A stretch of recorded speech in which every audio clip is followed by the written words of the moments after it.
Rektor Institut Teknologi Indonesia untuk memberikan welcome speech. Setelah itu kita akan masuk sesi pertama dari narasumber yang akan dibawakan oleh Bapak Mega Bagus Herlambang. Lalu kita lanjutkan sesi kedua akan dibawakan oleh Bapak Kiwi Aliwarga. Lalu kita akan melanjutkan ke sesi tanya jawab. Rencana pertemuan webinar kita adalah pukul 10 sampai pada pukul 12.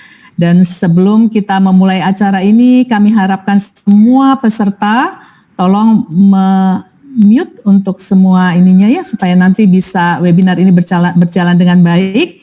Lalu untuk sesi tanya jawab nanti bisa diinfokan melalui chat. Baiklah, Ibu Bapak yang kami hormati, hari ini webinar kita mengambil judul Systematic Data Science and Technology 4.0 from Idea Lab.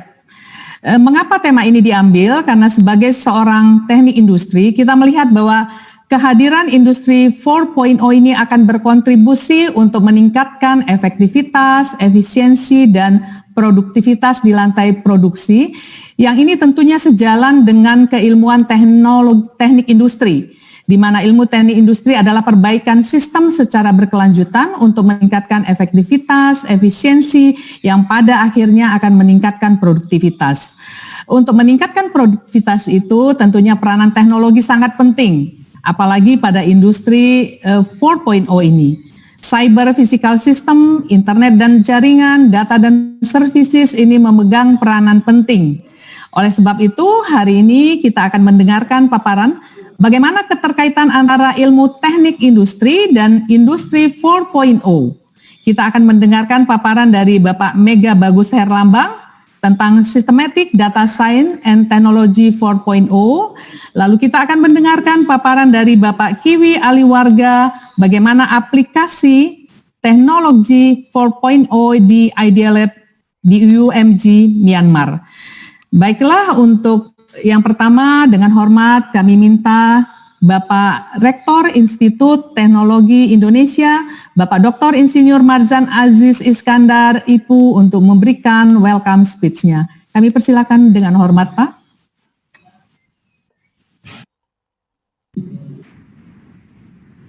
Terima kasih Ibu Linda Teresia atas pembukaannya.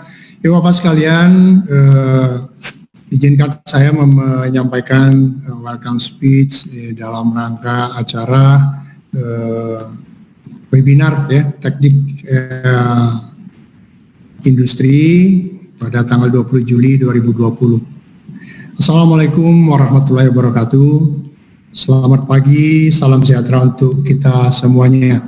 Yang saya cintai dan saya banggakan para narasumber yaitu Mega Bagus Herlambang, ya, sarjana teknik, master teknik, dosen tetap prodi TI, IT, yang sedang studi lanjut PhD degree dalam bidang Artificial Intelligence pada University of Groningen, Netherlands. Selamat pagi, Mas Mega Bagus Herlambang. Masih pagi ya di Netherlands ya. Selamat pagi Pak. Kemudian juga Mas Kiwi Aliwarga, ya, Chief Executive Officer and Co-owner UMG Myanmar. Ini adalah alumni Prodi TI IT 1988. Selamat pagi juga, cuma 30 menit bedanya Pak Kiwi. Ya, sehat-sehat di sana ya. Kemudian Ibu Dr. Insinyur Linda Teresia dari Prodi Teknik Industri sekaligus sebagai moderator pada acara ini. Ibu, Bapak, Saudara, dan anak-anakku, ya, peserta webinar program studi teknik industri IT yang kali ini mengambil tema Systematic Data Science and Technology 4.0 from Idea Lab. Alhamdulillah, puji dan syukur kita panjatkan kehadiran Allah Subhanahu wa Ta'ala, Tuhan Yang Maha Esa, karena atas berkah dan karunia-Nya kita dapat bertatap muka dan menyelenggarakan webinar yang temanya sangat menarik, penting ya, dan sangat aktual ya ini. Saya ucapkan selamat kepada Prodi Teknik Industri IT atas terselenggaranya acara ini, dan juga ucapan terima kasih serta penghargaan yang tinggi ya kepada kedua pembicara, Mas Kiwi dan Mas Mega ya, yang telah berkenan meluangkan waktunya untuk berbagi pengalamannya masing-masing kepada para peserta webinar ini, khususnya kepada mahasiswa dan calon mahasiswa. Semoga sharing Anda berdua menginspirasi ya peserta untuk lebih memahami mengenai topik yang baru dan menarik ini. Saya mohon izin untuk menyampaikan sedikit ya informasi mengenai Institut Teknologi Indonesia sebagai masukan bagi peserta semuanya sebelum nanti saya secara resmi membuka acara pada hari ini. Saya izin share file ya. Ini sudah bisa dilihat filenya? Sudah terlihat Pak, sudah terlihat. Sudah ya? Ya. Baik ya, ini ya, filenya.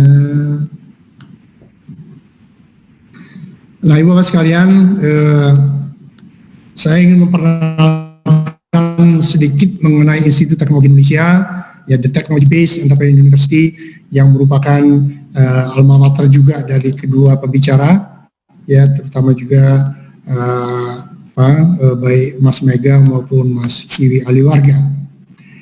Visi dan misi dari IT ya, IT memiliki visi sebagai Technology Based Entrepreneur University ya, jadi Technopreneur University. Kemudian misinya ada 5, di mana 3 dari 5 ini adalah selaras dengan Tridharma perguruan tinggi, yaitu pendidikan, penelitian yang bermutu, dan pengabdian serta pemberdayaan masyarakat. Dan tambahan yang keempat, yang kelima itu pembentukan nilai secara terus-menerus ya, melalui pembinaan kelembagaan dan tata laksana kehidupan institut. Dan yang kelima, bisnis berbasis intelektualitas. Ini selaras dengan visi IT sebagai Technopreneur University. IT didirikan pada tahun 1984 oleh almarhum mendiang Bapak Profesor Dr. Engineering Bahrudin Yusuf Habibie. Ya, mengapa IT didirikan oleh almarhum Pak Habibie di kampus di kawasan Puspitek? Pak Habibie menyatakan bahwa Institut Teknologi Indonesia didirikan di dalam kawasan pusat pergi sebagai wahana bagi para insinyur untuk membangun peradaban masa depan bangsa Indonesia. Jadi kehadiran IT di Puspitek ini bukan sebuah kebetulan, bukan sekedar karena ada tanah yang kosong di sini, tapi betul-betul direncanakan oleh founding father IT untuk menjadi bagian yang melengkapi Puspitek sebagai National Science and Technology Park. Nah Ibu Bapak sekalian, saudara-saudara dan anak-anak adik mahasiswa maupun calon mahasiswa ya, informasi pada saat ini mahasiswa IT berjumlah 2.800 orang lebih, kemudian alumninya sudah mencapai 10.600.000 orang lebih ya, dengan 102 dosen. Prodinya ada 11, ada teknik elektro, teknik mesin, teknik industri. Pada hari ini ya, teknik industri memberikan acara webinar yang sangat penting ini. Ya, kemudian ada teknik kimia, teknik sipil, teknologi industri pertanian, informatika, arsitektur, perencanaan wilayah dan kota, manajemen, dan juga ada program T3 yaitu teknik mesin otomotif. Beberapa contoh kegiatan mahasiswa IT yang saat ini ada yang sedang berjalan ya, seperti pertukaran pelajar, ini sering kita lakukan pertukaran pelajar, ini contohnya ke Cina tahun yang lalu. Kemudian pertukaran pelajar ke Universiti Malaysia Pahang juga tahun yang lalu, dan ada yang kerja magang pada saat ini di Jerman ya, pada saat ini sedang kerja magang, dan ini akan kita masukkan dalam program Merdeka Belajar ya. Kemudian juga mahasiswa kita cukup membanggakan ya prestasinya karena sering menjuarai lomba-lomba karya mahasiswa. Ini contohnya ini yang diselenggarakan oleh alumni Rancang Kota ITB pada tahun 2019 yang lalu. Kegiatan minat mahasiswa juga kita fasilitasi, antara lain ini adalah contohnya aerokreasi ya oleh mahasiswa IT. Nah, alumni juga sangat membanggakan ya. hari ini Mas Kiwi Aliwarga, salah satu alumni kita yang berdiaspora ya di Myanmar. Nah ini contoh-contoh yang lain banyak ya, alumni kita yang di Selam Bersih, ada yang menjadi presidir di Komatsu Indonesia, Sumitomo, diaspora di Boeing ya, ada yang di Airbus Kanada, banyak juga yang memperoleh penghargaan ya. Pada saat ini juga ada yang menjadi CEO di Telkom ya, banyak lagi ya. Kemarin kita juga mendapatkan acara webinar dari alumni kita dari teknik elektro, misalnya yang dari Netherlands juga ya, satu kota dengan Mas Bega, satu negara dengan Mas Bega. Nah, alumni-alumni sangat membanggakan kita ya, dan kita mengharapkan alumni ini bisa menginspirasi calon mahasiswa ya, agar mereka mau ya belajar di IT dan mengembangkan profesi sebagai insinyur, sebagai seorang sarjana teknik yang berkarir di bidang teknologi, engineering, dan manufacturing. Nah, kita juga menjalin kolaborasi ya dengan stakeholders. IT sangat terbuka untuk bekerja sama dengan semua stakeholders ya, yang bisa membantu meningkatkan kegiatan pendidikan, penelitian, dan pengabdian masyarakat di bidang ilmu pengetahuan dan teknologi ya. Dengan Kemdikbud, dengan Kemristek, BRIN, alumni, dan industri, Puspitek, terutama BPT ya, Persatuan Insinyur Indonesia, perguruan tinggi baik di dalam maupun di luar negeri. Nah inilah contoh-contoh mitra kita ya, yang pada saat ini kita melakukan kerjasama. Tentu saja tidak hanya ini, masih banyak yang lain ya. PII ini merupakan lembaga yang mendirikan kita, tapi kita bekerja sama dengan ITB, BPPT, dengan LIPI, beberapa universitas ya. Ada Tokai University, ini kampus alma mater saya di Jepang, kemudian University Malaysia, Pahang, Sansi, kemudian juga lembaga pengembangan sumber daya manusia, SDC Banten, dan juga nanti ya Mas Mega, itu Groningen ya, kita ajak saja kerjasama ya dengan ITI untuk sama-sama membangun kemampuan di dalam bidang sains dan teknologi, engineering, dan manufacturing.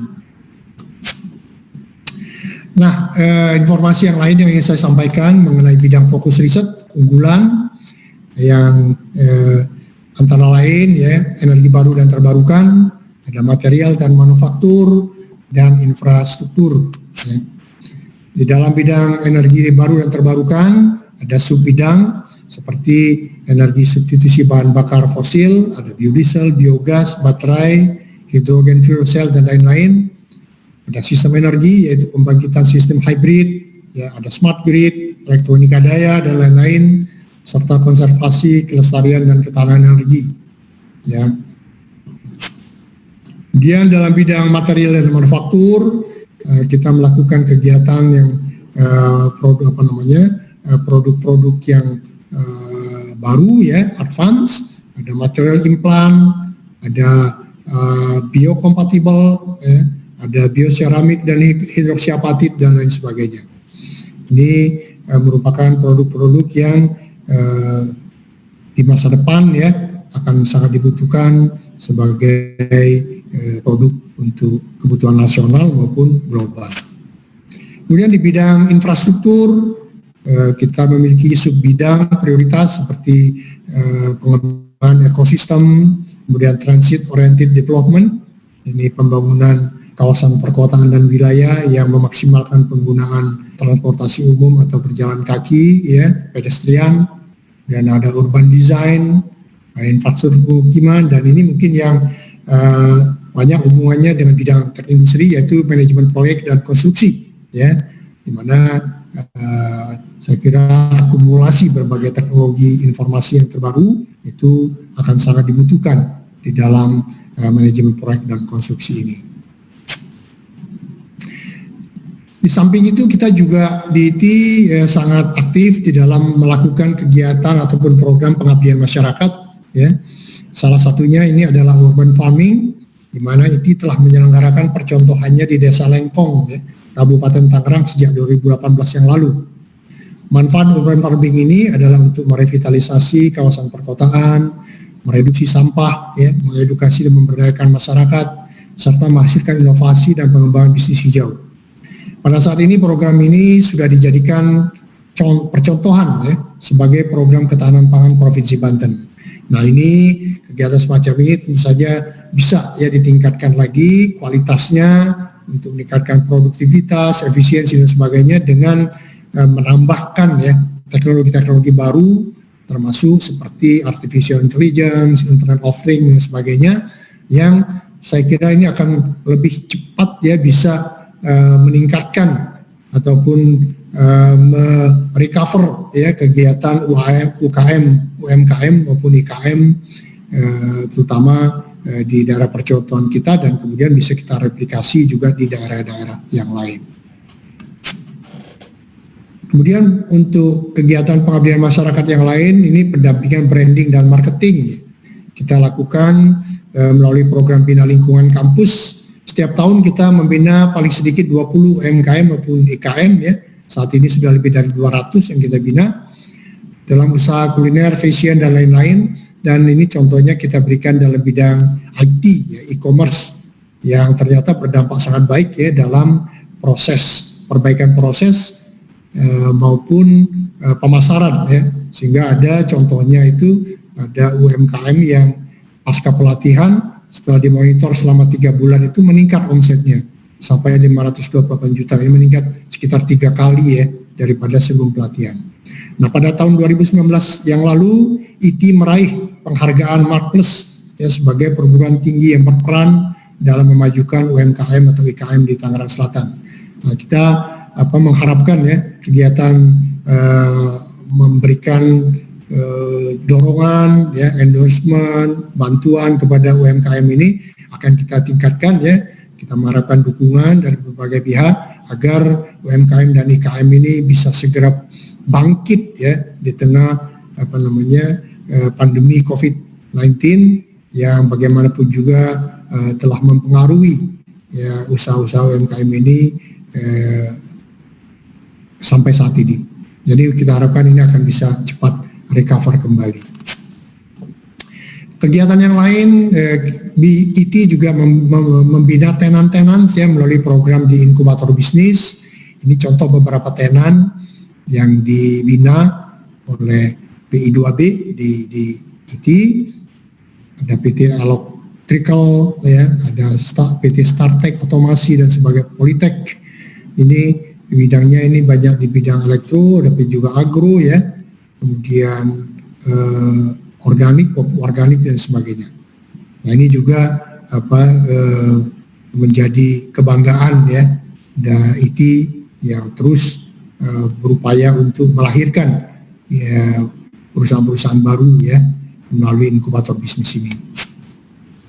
Nah, perusahaan baru yang lain ya startups ini melalui program inovasi, ini contoh-contoh beberapa perusahaan yang sudah kita graduate ya, sebagian juga masih di dalam seperti Alan Watts ini electrical ya, kemudian Sunmorci ya, kemudian ada juga Cokozone Oil, ini hasil dari inovasi teknologi dari dosen prodi teknik kimia yang dikomersialkan ya.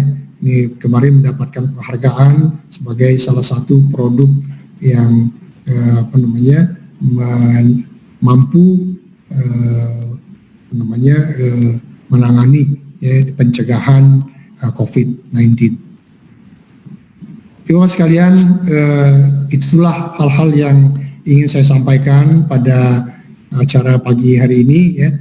Sekali lagi saya sampaikan kepada Ibu Bapak semua peserta dan bicara ya, mudah-mudahan acara ini dapat berlangsung dengan lancar dan sukses ya. Jadi dengan mengucap Bismillahirrahmanirrahim yang memanjatkan puji dan syukur serta berharap kepada Tuhan Yang Maha Esa, acara ini yang diselenggarakan oleh program studi teknik industri secara resmi saya nyatakan dibuka. Demikianlah, kurang lebihnya saya mohon maaf. Wabillahi taufiq wa hidayah. Wassalamualaikum warahmatullahi wabarakatuh. Waalaikumsalam warahmatullahi wabarakatuh. kami sampaikan ucapan terima kasih kepada Bapak Rektor ITI, Bapak Dr. Insinyur Marzan Aziz Iskandar IPU, yang sudah menyampaikan bagaimana terbentuknya ITI, progresnya sampai dengan saat ini, bagaimana ITI berkembang, melakukan pengabdian masyarakat terhadap lingkungan sekitar, pembinaan tenan-tenan, membina mahasiswa untuk menjadi entrepreneur, dan banyak kerjasama yang sudah dibangun dengan berbagai industri. Sekali lagi kami menyampaikan ucapan terima kasih dan salam hormat kepada Bapak Rektor Institut Teknologi Indonesia. Baiklah Ibu Bapak yang kami hormati, untuk tidak berlama-lama lagi kita akan masuk kepada sesi yang pertama yang akan dibawakan nantinya oleh Bapak Mega Bagus Herlambang STMT. Kami akan membacakan sedikit CV tentang Bapak Mega Bagus Herlambang. Bapak Mega Bagus Herlambang menyelesaikan S1-nya di Teknik Industri ITB pada tahun 2009. Lalu setahun kemudian beliau melanjutkan S2-nya Master Industrial Engineering and Management di ITB dengan predikat cum laude, luar biasa.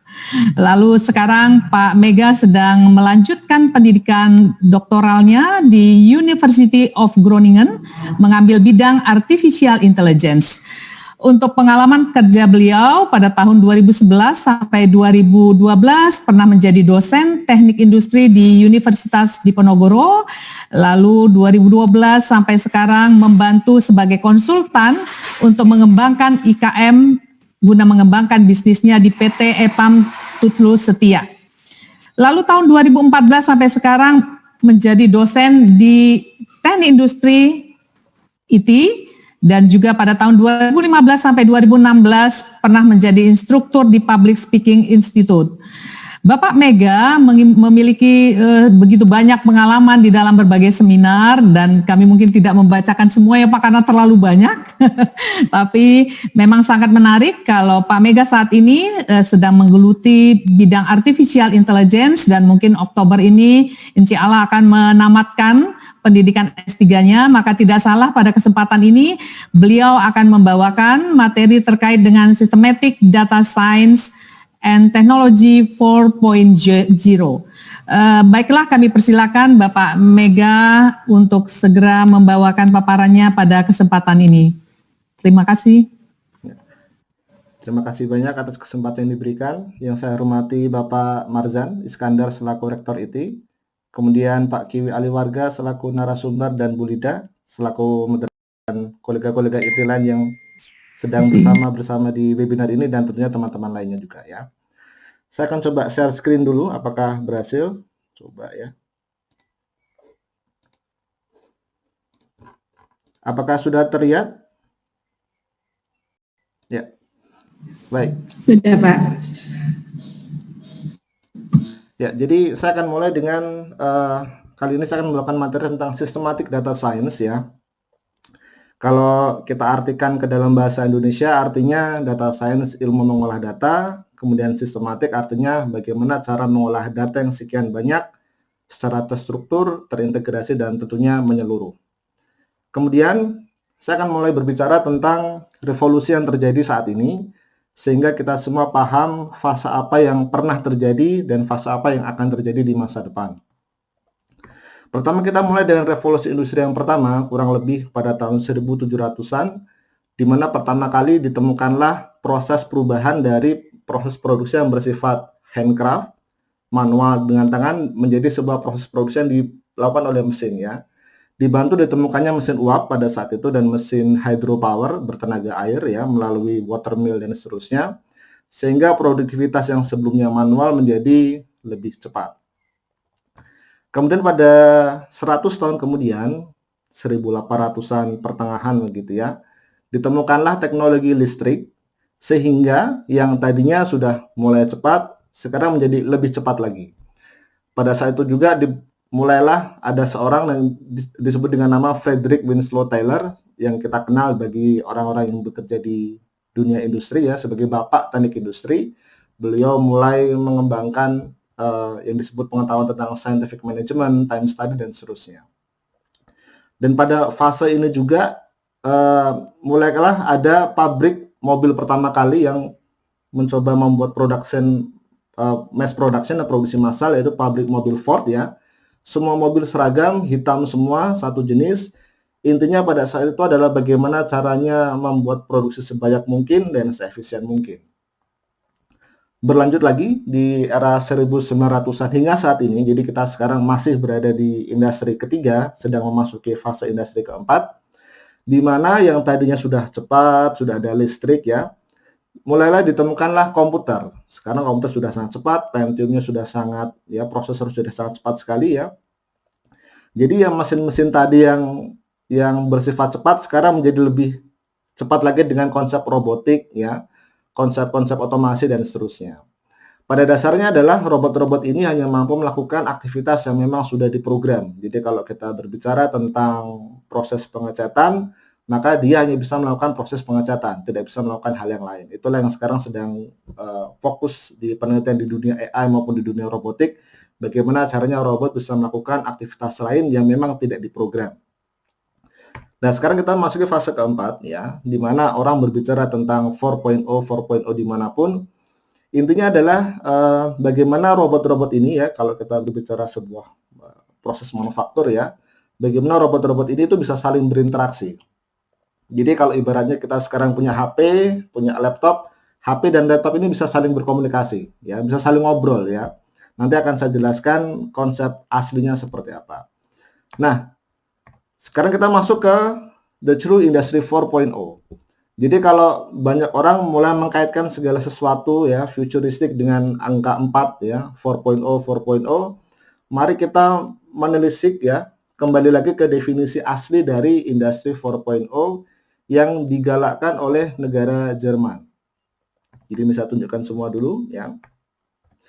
Jadi pada dasarnya begini ya, kalau kita berbicara tentang manufaktur yang cepat ya, sekarang orang mengenal dengan lean manufacturing. Banyak sekali konsep-konsep bagaimana membuat sebuah proses produksi menjadi proses yang ramping. Lean artinya ramping, kurus begitu ya, artinya semuanya tuh isinya daging, tidak ada lemak, tidak ada pemborosan.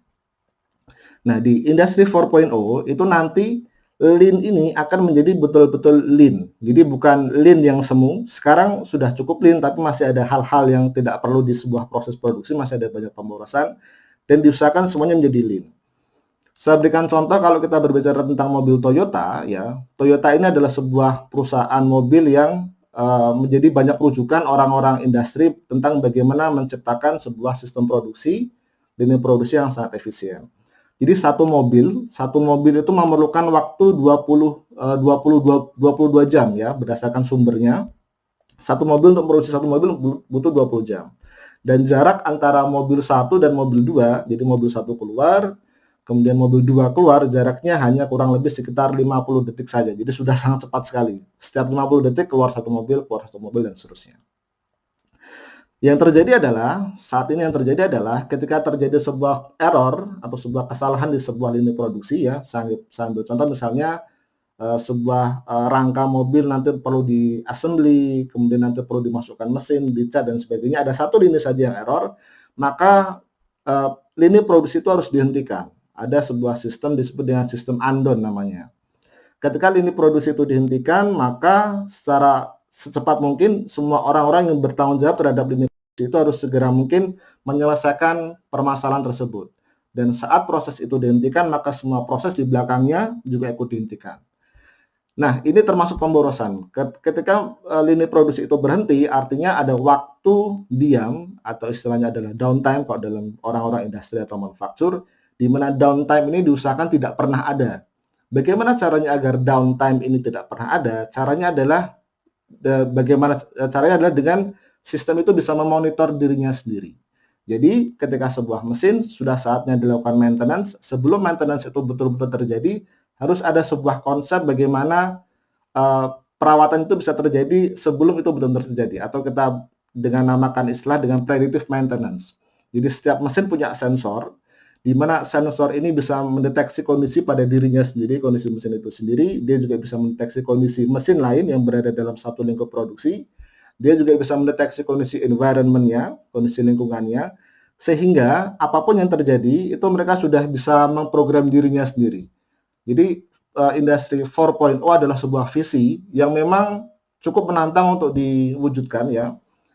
teknologinya belum sampai ke sana, tapi semua teknik-teknik dan semua mesin-mesin konsep besar memang sudah mengarah ke sana ya, tapi kita memang belum sampai ke sana. Jadi semua akan dikendalikan oleh cloud. Nah, jadi setiap mesin, setiap gadget, nanti akan saya paparkan juga konsep masa depan ya, setiap gadget itu punya sensor, di mana perubahan sebuah kondisi akan merepresentasikan semuanya. Satu berubah, semuanya berubah. Saya ambil contoh lagi, misalnya, kalau kita berbicara tentang sistem IoT yang menyeluruh, industri 4 yang menyeluruh, kalau kita makan coklat misalnya, ada 5 varian coklat, ada coklat putih, coklat yang dark coklat, ada hazelnut misalnya. Permintaan hazelnut tiba-tiba naik. Jadi dari lini customer ke customer kita permintaannya naik, maka otomatis permintaan yang naik itu akan direspon oleh seluruh sistem. Perusahaan harus punya sebuah data ya, data customer, permintaan naik, maka secara otomatis impiannya di masa depan adalah lantai produksi akan bisa menyesuaikan diri dengan sendiri. Jadi robot-robot itu gambarannya nanti itu akan bisa bergerak sendiri menyesuaikan kondisi sehingga permintaan yang seberapa besar pun permintaan yang ada di pasar bisa disesuaikan secara otomatis oleh lini produksi yang mendesain ibaratnya canggih sekali begitu ya. Jadi semua gerak-gerak sendiri, saling ngobrol sendiri dan seterusnya. Itu adalah sebuah konsep yang luar biasa canggih. Jadi Lean Manufacturing akan menjadi the new Lean, akan menjadi sebuah Lean Industry 4.0. Dan sebuah perusahaan consulting yang cukup ternama di dunia memprediksi, Boston Consulting Group, bahwa siapapun perusahaan nanti yang pertama kali bisa melakukan efisiensi dengan cara menerapkan Industry 4.0 yang sesungguhnya akan mampu membuat efisiensi sebanyak kurang lebih minimal adalah 40%. Jadi kalau kita punya mobil pickup misalnya dijual ya, 150 juta misalnya, harga produksinya aslinya mungkin berkisar 60-70 juta, sisanya adalah supply chain dan lain sebagainya. Maka dengan penghematan 40%, harga aslinya, harga pokok produksinya hanya sekitar 60% saja.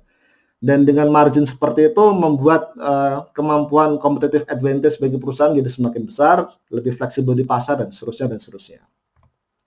Ada 5 key points yang dimiliki perusahaan tentang True Industry 4.0 targetnya ya, negara Jerman ya, adalah bagaimana kita tetap bisa mempertahankan produktivitas yang baik, sebisa mungkin produktivitasnya terus naik karena adanya proses otomasi tadi, sistem yang terintegrasi, fleksibilitas, berapapun permintaan pasar yang ada, mau naik turun, lantai produksi bisa menyesuaikan dengan sangat fleksibel ya, karena semuanya berjalan otomatis.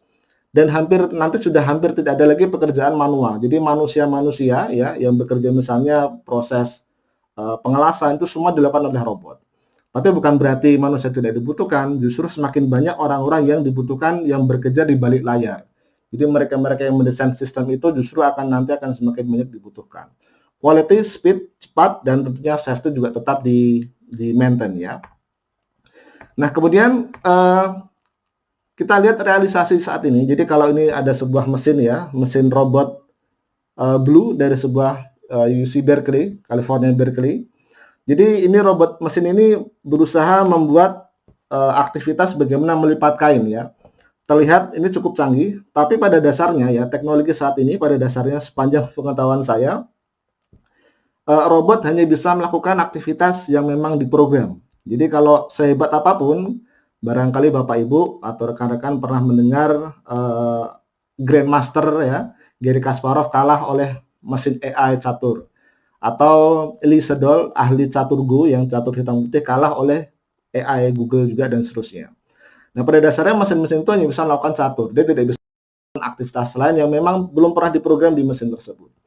Jadi konsep revolusi industri 4 bagaimana sebuah mesin bisa berinteraksi dengan lingkungannya, dan apapun yang terjadi di lingkungannya dia bisa menyesuaikan diri, bisa bisa berinteraksi dengan lingkungan itu masih sangat sulit untuk dilakukan. Tapi bukan berarti tidak bisa. Sama halnya ketika dulu kita berbicara orang masih naik kuda, ada mobil Ford lewat, orang masih berpikir, oh nggak mungkin nanti di masa depan semua jalan akan muncul mobil-mobil banyak, nggak mungkin, akhirnya juga terjadi juga. Ketika teknologi Android misalnya, nggak mungkin ada handphone bisa touchscreen. Mustahil handphone bisa touchscreen, mustahil HP bisa berukuran kecil. Dan akhirnya di masa depan HP berukuran kecil dan bisa melakukan banyak aktivitas. Kita bisa surfing di internet, bisa email dan lain sebagainya. Maka tidak mustahil pula ya diprediksi pada tahun 2030 ya kita masih punya waktu 10 tahun lagi. Ini adalah waktu krusial bagi siapapun, bagi negara manapun untuk siapa cepat dia dapat. Jadi pertama kali negara, perusahaan yang mampu merealisasikan konsep industri 4.0, dialah yang akan memenangkan persaingan global. Nah, mari kita lihat konsep masa depan. Jadi kalau banyak orang mengkaitkan dengan 4.0, sebenarnya kalau di dunia manufaktur maupun dunia penelitian jurnal internasional AI begitu ya, maka industri 4.0 itu memang sudah sempit sekali. Jadi kalau kita berbicara 4.0 itu yang dimaksud adalah manufaktur. Kalau kita berbicara mengaplikasikan konsep-konsep 4.0 tadi ke dalam masyarakat, ke dalam lingkungan, maka yang kita bicarakan adalah society 5.0. Ini adalah sebuah konsep yang diajukan oleh negara Jepang. Lalu apa yang terjadi di masa depan nanti ya? Nah, saya pernah sampaikan juga bahwa di webinar saya sebelumnya dengan kerjasama antara kampus Groningen dengan salah satu bank BUMN terbesar di Indonesia, di mana semua nanti data itu akan di mana-mana, data itu everywhere. Jadi HP kita itu akan selalu mengirimkan data.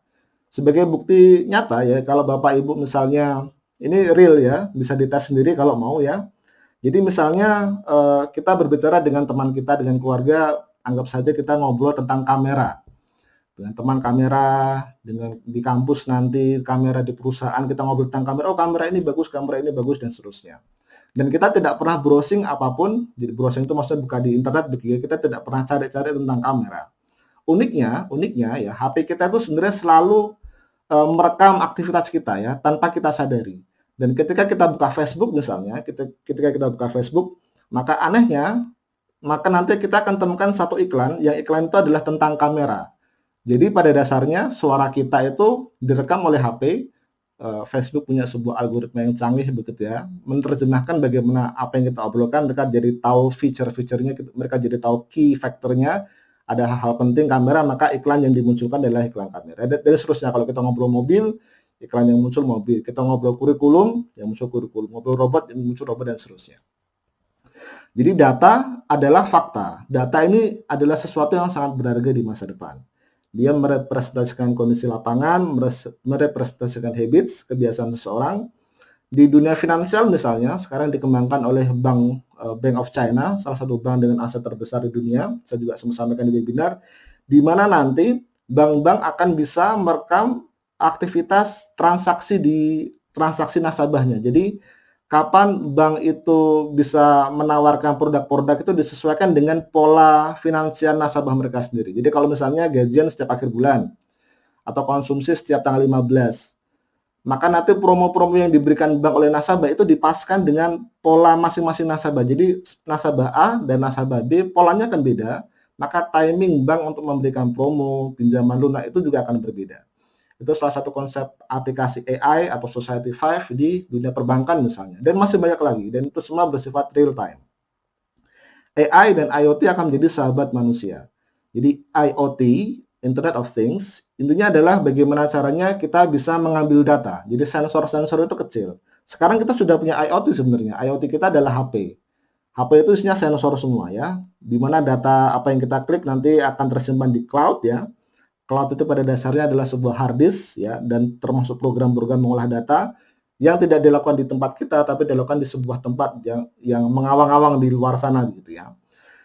Jadi AI dan IoT akan menjadi sahabat manusia, dan data-data yang sudah kita dapat ini bisa kita gunakan untuk banyak hal, untuk monitoring misalnya kalau kita berbicara di industri 4.0 yang tadi sudah saya sampaikan, maka sebelum kegagalan mesin terjadi, maka harus sudah ada preventifnya.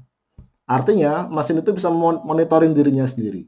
Nanti ada juga contoh-contoh bisnis-bisnis yang terinspirasi oleh AI dan IoT.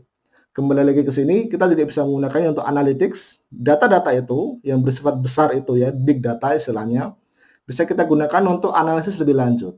Sebuah perusahaan yang memiliki data-data customer-nya, mereka bisa menggunakannya untuk melihat segmentasi pasar apa saja yang mungkin bisa dilakukan untuk, jadi setiap segmentasi tertentu kita punya strategi marketing yang berbeda. Kita juga bisa menggunakan analytics untuk memprediksi apa yang terjadi sebenarnya, insights apa yang bisa kita olah untuk bisa nanti meningkatkan produktivitas, efisiensi, strategi-strategi baru, dan seterusnya. prediktif, kita bisa memprediksi masa depan ya, termasuk tadi kapan pelanggan akan melakukan pembelian, kapan pelanggan akan melakukan pinjaman, kapan sebuah mesin harus dilakukan penggantian ya, sebelum baterainya habis sudah kita siap-siap ganti dan seterusnya. Decision support system, di mana nanti sistem akan mengendalikan, maksud saya adalah cloud akan mengendalikan seluruh sistem, dan pengendalian itu yang kita sebut dengan decision support system, major decision support system, sebuah kecerdasan pintar yang berada di cloud, yang dia mengolah semua data yang diberikan oleh dia melalui sekian banyak sensor, dan dia bisa memilah-milah mana data yang harus diolah, mana data yang tepat, mana data yang tidak tepat, dan mana data yang harus dikirimkan kembali sebagai sebuah komen bagi setiap lini produksi misalnya. Dan juga akan memunculkan new business models. Nanti juga akan saya tunjukkan jenis model bisnis yang bisa diwujudkan dari konsep Society 5.0. Nah, artinya dengan segala macam bentuk kompleksitas masa depan ini, data adalah segalanya, AI dan IoT, maka memang nanti di masa depan akan dibutuhkan sekali banyak orang yang memahami itu semua. Bisa memahami sistem, bisa memahami apa yang terjadi. Jadi kalau kita melakukan sebuah otomasi di satu lini, apa efeknya, apa efek otomasi itu di lini yang lain. Kalau kita berbicara produksi, apa efeknya di marketing, apa efeknya di manajerial, apa efeknya di karyawan, bagaimana aplikasinya. Di masa depan butuh sekali orang-orang yang bisa mengintegrasikan itu semua secara sistemik dan menyeluruh. Nah, sekarang kita berbicara lagi tentang apa manfaatnya dari sisi keuangan begitu ya. Jadi ternyata kombinasi antara AI dan IoT, sebuah proses yang otomatis dan terintegrasi, akan mewujudkan ke cash flow. Inilah yang memang dicari oleh banyak perusahaan karena memang tujuan akhirnya biasanya di arah sana ya. Saya ambil contoh misalnya inovatif bisnis model. Jadi kalau di Belanda atau di negara-negara Eropa, saya nggak tahu kalau di Indonesia, ada konsep yang disebut dengan go sharing. Jadi mirip dengan Gojek ya kalau di Indonesia ya, ada warna hijau begitu ya. Jadi motor ini ada di mana-mana, ada banyak sekali, motornya tidak diawasi, jadi cukup ditaruh aja. Setiap orang bisa lihat di HP-nya, cukup pertama register dulu, nanti di GPS-nya ada banyak motor-motor di dekat rumahnya, misalnya di dekat rumahnya ada 3, nanti dia bisa menggunakan yang paling dekat dengan rumah. Kemudian untuk menyalakan motornya, dia cukup menggunakan sensor HP-nya, jadi dia tinggal pilih ya, klik, pilih, begitu nanti selama 15 menit motornya hanya bisa digunakan oleh kita misalnya. Ketika sampai di sana kita sudah berada dengan motor, kita pencet nanti motornya nyala. Dan saat motornya nyala, nanti jalan, motornya akan mendeteksi berapa kilometer kita jalan, berapa waktunya, durasinya berapa lama, harganya akan disesuaikan. Kalau sudah tinggal off dan seterusnya dan seterusnya. Jadi ini sangat canggih. Ini pada dasarnya adalah sebuah konsep yang sangat sederhana. Motor itu punya sensor. Dia tahu kapan harus digunakan, dia tahu berapa lama dia digunakan, dan menyalakannya cukup dengan HP. Sama dengan konsep IoT, kita punya sebuah alat, tools ya, sensor, data yang kita pencet di HP dikirimkan ke cloud, dari cloud akan mengolah, setelah diolah dikirimkan lagi ke motor untuk dinyalakan. Jadi ini sebuah konsep bisnis yang betul-betul baru, yang memang terinspirasi oleh kombinasi antara AI dan IoT. Yang lain, ada subscription based model yang artinya adalah sebuah model bisnis langganan ya kalau diterjemahkan ke dalam bahasa Indonesia, yaitu HP Instant Ink di merek printer HP ya, mereknya HP. Jadi tinta ini adalah tinta khusus di mana kalau kita gunakan, ini sedang booming sekarang di Belanda, mungkin di Indonesia juga ya. Jadi tinta ini bisa mendeteksi kapan dia akan habis. Sambil contoh, ketika tintanya sudah 20% ya kapasitasnya, maka besoknya di depan rumah kita, di kotak surat itu sudah dikirimkan paket tinta yang baru. Nah, ini sama dengan konsep revolusi industri 4.0, tapi wujudnya dalam bentuk tinta. Sebelum tinta itu betul-betul habis, sudah dipersiapkan penggantinya. Artinya, HP, maksud saya adalah printer merek HP itu punya sensor, bisa mendeteksi dirinya sendiri, berinteraksi dengan server utama, sehingga sebelum semua kesalahan atau hal yang tidak diinginkan terjadi, itu semua sudah dipersiapkan tindakan preventifnya dan seterusnya. Jadi tidak hanya sekedar konsep, tapi revolusi industri 4.0 betul-betul bisa diwujudkan dalam real cash flow begitu ya. Saya lanjutkan lagi ya. Ternyata data dan insights, jadi data, sekian banyak data dan insights. Insights adalah kalau dalam bahasa Indonesia ilham ya, atau lebih tepatnya adalah value apa yang kita dapat dari data yang kita olah. Data dan insights itu adalah emas yang baru, the new gold. Jadi kalau emas itu fisiknya, maka para pakar sekarang mengatakan bahwa data adalah emas yang tidak bisa diindra, tapi mereka senilai sama dengan emas atau bahkan lebih berharga dari emas itu sendiri. Saya akan paparkan apa yang saya maksud di sini ya. Jadi data ini adalah fakta. Data merepresentasikan semua proses yang terjadi. Kalau kita mau merepresentasikan atau membuat sebuah sistem ya, sekarang banyak orang berbicara tentang industri 4.0 IoT yang menyeluruh. Jadi supply chain yang IoT, agriculture yang IoT misalnya ya. Jadi semuanya ada sensornya, dikendalikan oleh cloud dan seterusnya ya. Pada dasarnya yang kita ambil adalah data. IoT hanyalah sebuah alat bagaimana cara meretrieve data. Bagaimana caranya kalau kita berbicara agriculture misalnya, bagaimana tanah itu kita berikan sensor, kita tahu kondisi tanah, kita tahu kondisi suhu, temperatur, iklim dan seterusnya, sehingga tanaman apa yang paling cocok kita tahu. Nah, sebenarnya kita cari adalah data. Data yang kita gunakan, kita olah sehingga kita bisa memprediksi masa depan, kita bisa menganalitiknya, apa solusi yang terbaik dan seterusnya dan seterusnya. Jadi data ini betul-betul sesuatu yang sangat-sangat penting saat ini ya. Dan data yang kita kumpulkan, kalau kita berbicara sebuah sistem yang besar, datanya akan berukuran sangat besar. Jadi kalau kita berbicara tentang lampu misalnya, kita berikan sensor, maka kita bisa mengatur. Dia mau mengirimkan sinyal setiap berapa detik, setiap berapa menit.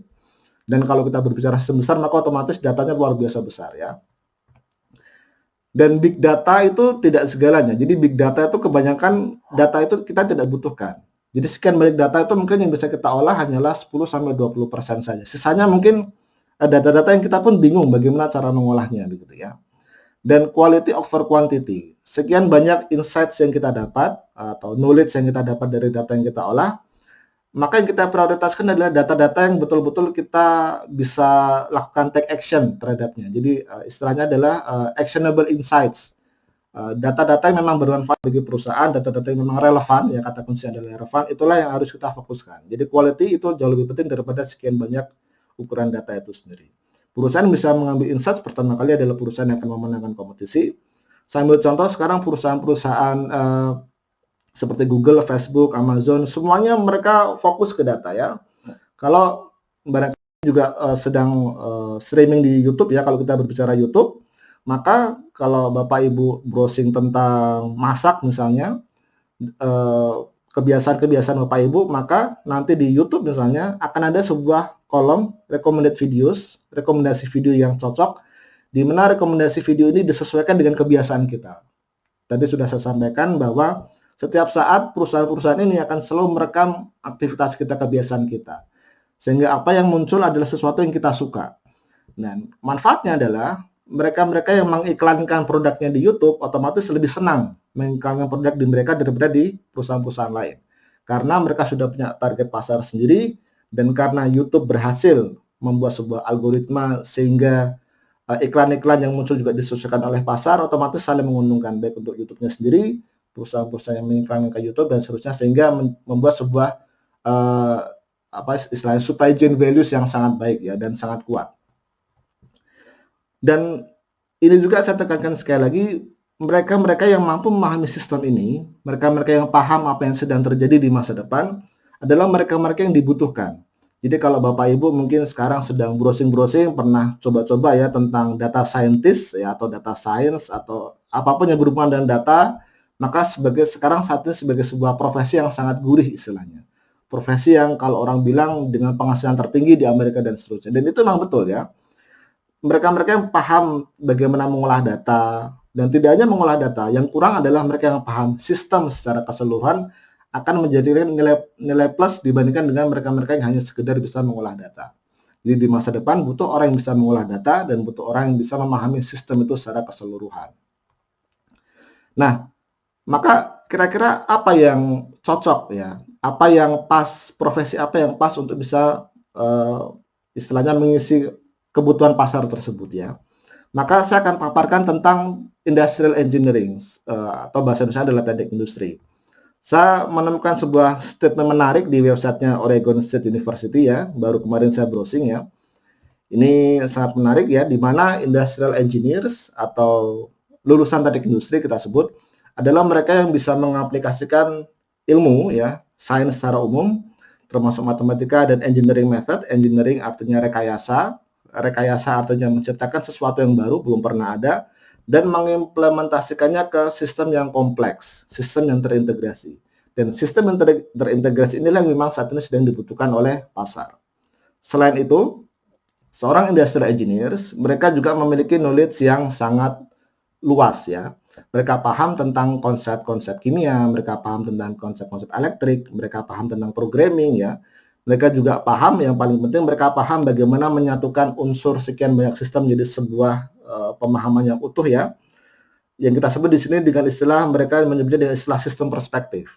Dan itu yang membuat teknik industri unik dibandingkan dengan teknik-teknik yang lain. Selain itu mereka juga memiliki skill bagaimana bisa mengimprove sistem yang ada. Jadi dimanapun seorang teknik industri, maka mereka akan melihatnya secara sistemik pertama kali, apa yang sedang terjadi, masalah apa yang sedang dihadapi, mereka bisa menggali masalahnya, dan dari masalah itu mereka bisa mengimprove sistemnya secara keseluruhan. Dan yang saya tekankan di sini juga adalah mereka punya kemampuan problem solving. Dan pada dasarnya perusahaan meng-hire seseorang adalah untuk memecahkan masalah, dan mereka memiliki sebuah tools, mereka belajar di kampus, dimanapun kampusnya mereka belajar tools-tools untuk bagaimana memecahkan masalah yang dihadapi. Nah, lalu ada yang menarik juga, ini dari QS Top University. Jadi QS Top University ini adalah sebuah website yang menjadi rujukan kampus-kampus dunia untuk melihat rankingnya. Dan mereka merekomendasikan 5 alasan kenapa perusahaan memilih lulusan teknik industri ya.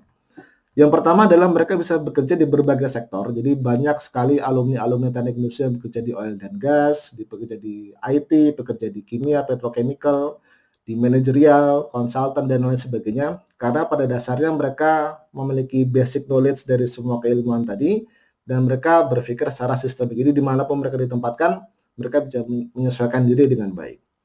Kemudian mereka memiliki mindset problem solving yang terintegrasi dan sistematis ya.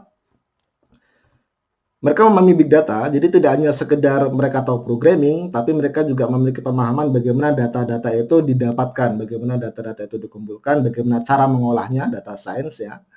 Kemudian mereka fokus kepada process improvement dan customizable. Para lulusan teknik industri yang tertarik di dunia big data misalnya, mereka memiliki basic knowledge programming, maka mereka bisa memfokuskan nanti ketika sudah masuk ke perusahaan, fokus di programming. Mereka yang suka di perusahaan kimia, mereka juga punya basic knowledge tentang kimia, mereka juga nanti bisa fokus ke kimia, ke elektrik, ke manajerial, HRD, marketing, dan seterusnya ya. Nah, di Institut Teknologi Indonesia, kita memiliki program studi teknik industri, di mana kita menyesuaikan kurikulumnya yang kita sesuaikan dengan kompetensi Industri 4.0 maupun Society 5 ya. Di IT kita memiliki kurikulum proses manufaktur misalnya, di mana kita memberikan pemahaman kepada adik-adik SMA maupun SMK maupun mahasiswa bagaimana proses fisik manufaktur itu terjadi. Jadi bagaimana kaleng itu dibuat, bagaimana pulpen itu dibuat, bagaimana buku kertas dibuat dan seterusnya. Kita juga memiliki mata kuliah yang statistika industri ya. Ini menjadi basic seseorang kalau mau menjadi data scientist ya. Jadi mereka yang harus mengolah data paham bagaimana cara mengolah data secara saintifik. Mereka tahu tidak hanya secara teori, kita juga berikan praktikum bagaimana mempraktekkan masalah real, mengolah datanya, dan bagaimana cara memberikan gambaran, mereport hasilnya seperti apa. Kita juga mengajarkan ke adik-adik SMA dan SMK dan juga mahasiswa bagaimana cara memprogram komputer, bagaimana mereka tertarik di dunia programming, membuat program AI maupun IoT ya, mereka punya basic knowledge-nya. Kita juga punya sistem manufaktur, bagaimana merancang sebuah sistem yang terintegrasi yang tadi sudah saya sampaikan. Tidak hanya prosesnya, tapi apa saja yang dibutuhkan dalam sebuah sistem yang baik. Kita juga membahas tentang bagaimana merencanakan resource yang diperlukan. Kita nanti berbicara tentang ERP, Enterprise Resource Planning, dan seterusnya. Kita juga akan merancang sebuah sistem yang terintegrasi tadi ya, lebih kepada sistem IT-nya yang berada di balik cloud-nya ya, bagaimana keputusan diambil dan seterusnya. Kita juga yang paling penting tidak hanya teori semua, tapi kita juga mengajarkan kepada adik-adik SMA, SMK maupun mahasiswa bagaimana real prakteknya di lapangan. Jadi bagaimana semua konsep Industri 4.0 yang sudah ada di masa depan mereka juga belajar mempraktekannya di setiap lini produksi. Mereka nanti akan berperan di dunia di lantai produksi, di lantai HRD, di lantai marketing, di lantai pengambilan keputusan secara global. Dan yang paling penting ya, sesuai dengan visi itu sebagai teknologi based entrepreneur university, bagi adik-adik SMA dan SMK maupun mahasiswa yang lebih tertarik menjadi wirausaha, maka kita juga sudah menyediakan platformnya ya di mata kuliah analisis dan perencanaan bisnis. Bagaimana membuat konsep IoT tadi, AI tadi menjadi sebuah peluang bisnis yang menjanjikan. Jadi itu tadi ya peluang dari pasar yang kita sesuaikan kurikulumnya di program studi teknik industri Institut Teknologi Indonesia. Itu tadi sekian presentasi dari saya ya, cukup panjang, semoga bermanfaat ya. Ya, assalamualaikum warahmatullahi wabarakatuh. Ya, terima kasih Pak Mega, sangat menarik ya materi pada pagi hari ini. Saya sangat terinspirasi kalau selama ini ibu-ibu biasanya mencari atau menyimpan emas ya. Ibu-ibu suka menyimpan emas, tapi dari pemaparan Pak Mega tadi sangat terinspirasi kalau banyak perusahaan besar sekarang ini mereka justru menyimpan big data. Jadi new gold itu adalah big data.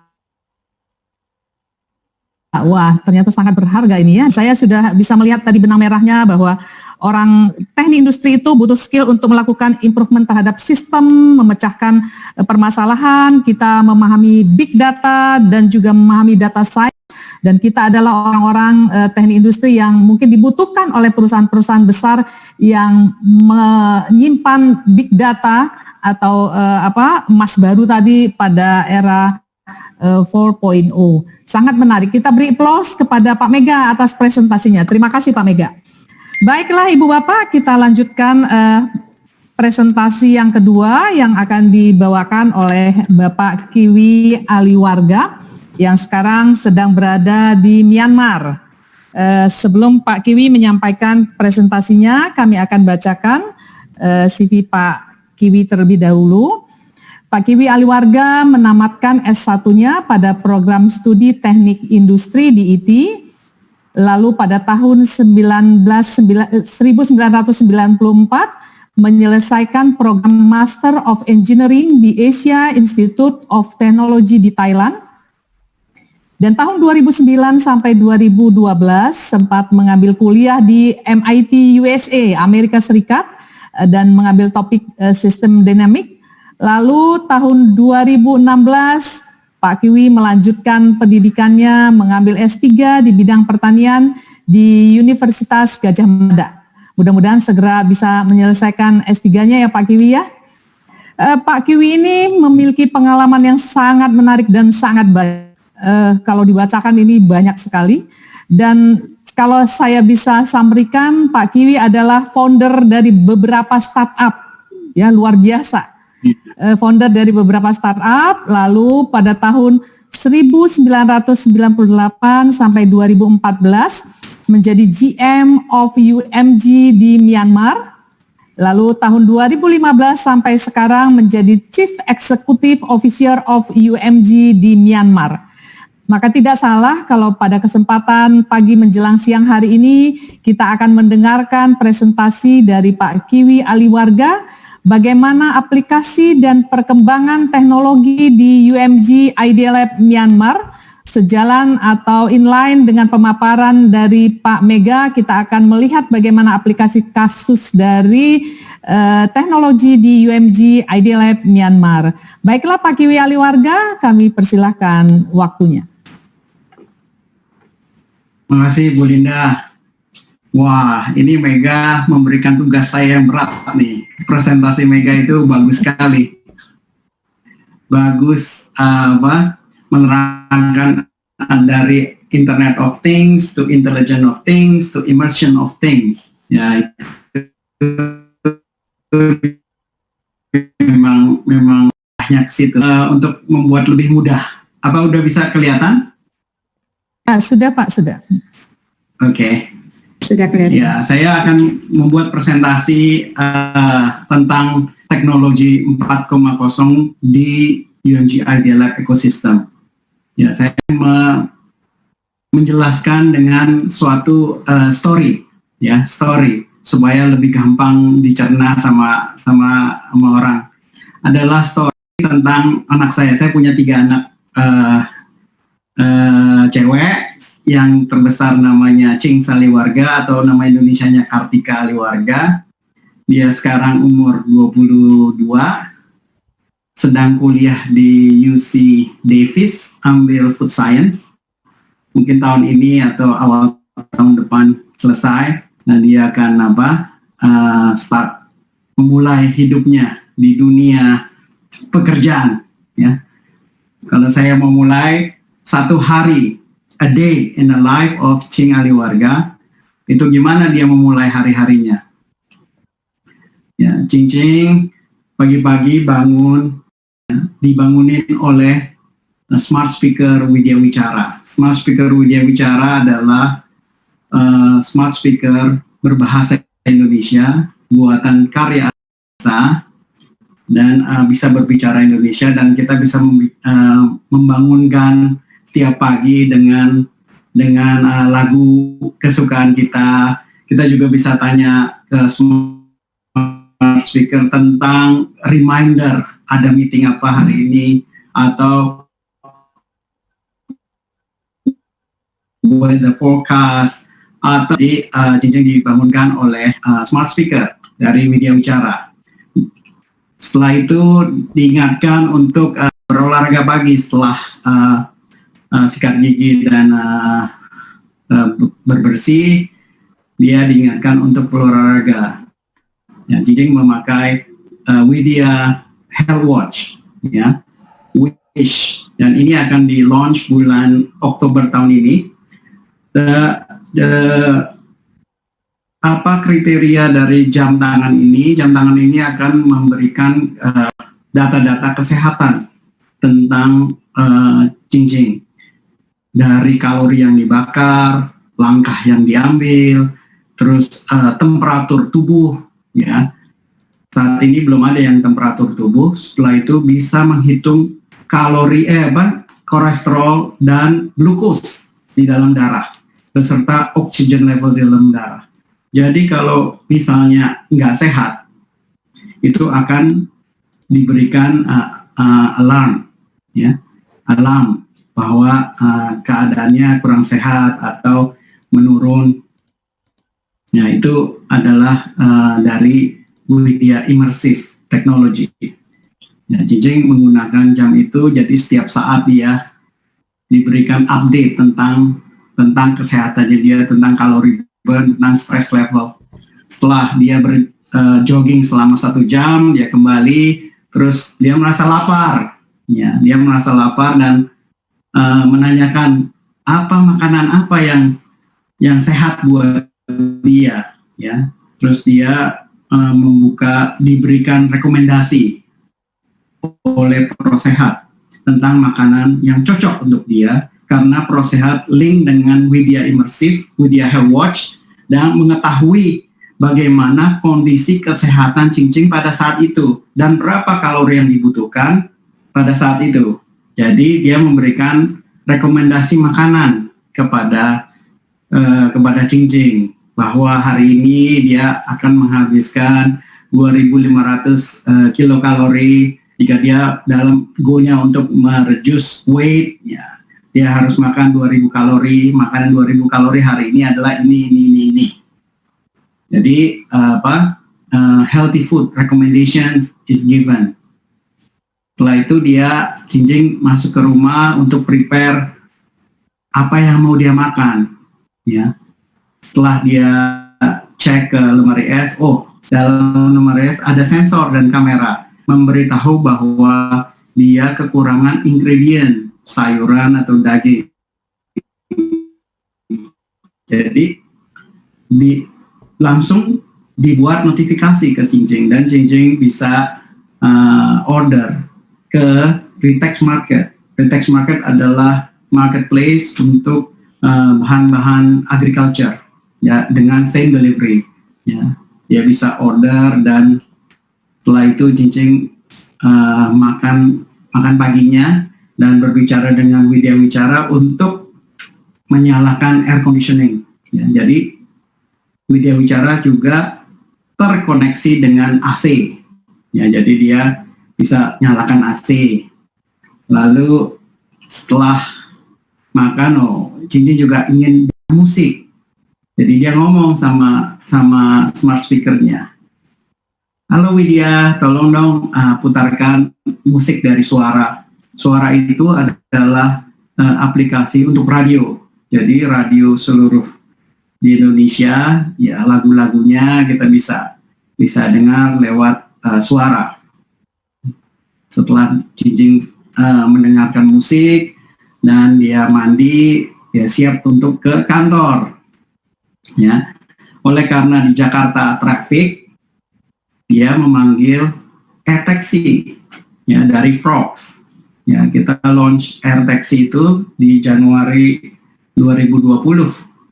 Ya, Januari 2020 sudah diliput dan kita sekarang dalam proses sertifikasi untuk dapat izin terbang di Indonesia ya, dari FASI dan dari TNI AU. Ya, jika sudah bisa, ini bisa dipakai dan kita udah tes dan dia bisa terbang 60 km per jam saat ini dengan kapasitas baterai 30 menit. Ya. Jadi dia order air taxi untuk ke kantor. Ya. Setibanya di kantor, dia di-greet oleh robot Widya. Seperti robot Sophia, robot Widya itu bisa berbicara bahasa Indonesia. Ya. Karena kita sudah memiliki teknologi untuk berbahasa. Ya. Ya, robot Widya mengingatkan, robot Widya adalah personal assistant dari Cincin. Ya, dia mengingatkan bahwa hari ini ada meeting. Ya. Dan juga ada problem delay shipment. Jadi robot Widya memberikan alert kepada Cincin bahwa ada problem di delivery. Lalu seperti yang Mega katakan, ya, there is analytic. Kita juga membuat Cincin menganalisa segala opsi dari delay dan dengan Widya Analytics, ya. Apa opsi-opsi yang bisa dia ambil untuk solve the problem. Ya, Widya Analytics adalah salah satu dari startup kita yang membuat platform analytics. Kita baru launch bulan kemarin dengan toba.ai. Ya. Jadi nanti juga akan dipakai di seluruh UMG ya, untuk Toba Analytics. Ya, dan Toba Analytics memberikan rekomendasi dan konsekuensi apa jika diambil keputusan ini, sehingga memudahkan untuk Cing mengambil keputusan. Setelah beres dengan urusan supply chain, ya, ada seorang manajernya lagi untuk berdiskusi tentang proyek perumahan gedung, ya.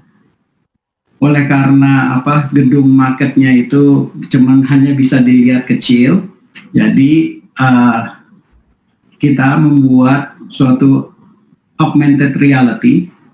Jadi kita bisa melihat gedung 3 dimensi berserta berjalan-jalan di dalam gedungnya dalam augmented reality. Ya. Jadi augmented reality membantu kita dalam designing jika ada yang kurang sebelum gedung itu siap dibangun. Ya. Setelah itu, Cing juga pergi ke pabrik. Kita ada 3D printing untuk membangun rumah. Ya. Future of construction will be printed. Ya, ini kita sudah jadi dan kita udah mendaftarkan patennya untuk teknologi printing dan also material. Material-material ini adalah material-material yang ada di Indonesia. Jadi kita nggak perlu import-import.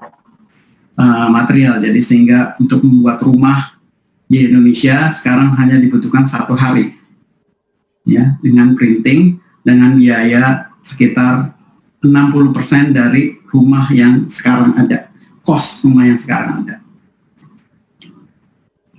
Setelah itu Jingjing pergi ke site untuk melihat pembangunan dari rumah-rumah yang dibangun oleh UMG. Setelah itu ada call bahwa undangan bahwa ada meeting malam hari. Ya, undangan itu dari asosiasi. Ya. Dan Jingjing confirm untuk hadir dalam virtual meeting malam harinya. Dan undangan itu juga membutuhkan salah satu general manager dari UMG untuk hadir. Saat itu general manager Rico sedang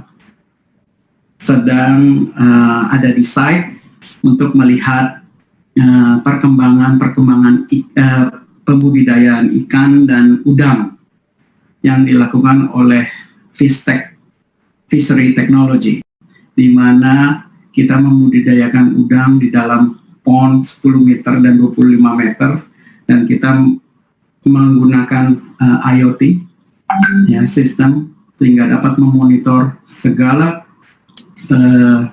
kejadian yang terjadi di dalam kolam tersebut agar udang dan ikan bisa tercukupi dan kehidupannya, ya, makanannya akan diberikan secara otomatis pas kita mengetahui bahwa ikan atau udang itu sudah lapar seberapa banyak, terus airnya itu dissolution oksigennya sedikit atau banyak, mereka langsung ada otomatis untuk bisa taking actions. Ya. Jadi General Manager Rico ada di site tersebut dan mereka dapat alert bahwa akan ada meeting malam ini, virtual meeting dengan asosiasi, dan dia juga dapat alert dari Ritex Bertani bahwa perkebunan pepaya itu pepayanya diserang hama. Jadi Ritex Bertani ini adalah salah satu produk dari MSMB yang baru menang di Hannover Messe minggu lalu, sponsor by Hermes, ya, Indonesia satu-satunya di dunia pemenang ini memberikan notifikasi bahwa tanaman pepayanya itu diserang hamanya hama apa, di daerah mana lokasinya, lalu harus mengerjakan apa, ya. Si Rico itu harus mengerjakan apa ke site-nya, ya. Jadi Rico itu langsung bisa tahu di daerah mana karena plantation-nya itu hektaran, jadi dia nggak bisa langsung semuanya gitu. Jadi dia precision farming, ya, di mana yang di attack oleh insek, ya, langsung diadakan mitigasinya. Bagaimana mereka bisa tahu adalah dengan sensor dari tanah, sensor dari ruangan, sensor dari air, dan juga kamera. Ya, kamera itu bisa mendeteksi hama dan mendeteksi kesehatan tanaman. Ya, dan dia juga bisa tahu bahwa tanamannya kurang air atau kurang pupuk atau perlu diberikan pestisida atau herbisida, ya. Mereka akan memberikan rekomendasi untuk actions. Nah, dia juga tetap terus menanam regeneration of papaya, dan dengan Widya Life Science kita ada development biotechnology, genes organis untuk membuat pepaya tidak berbiji, ya, dan pepaya manis, ya. Jadi Widya Life Science adalah sebuah startup yang melakukan riset di tanaman, ya, untuk yang bertujuan untuk food security dan food safety for the whole world. Ya. Setelah itu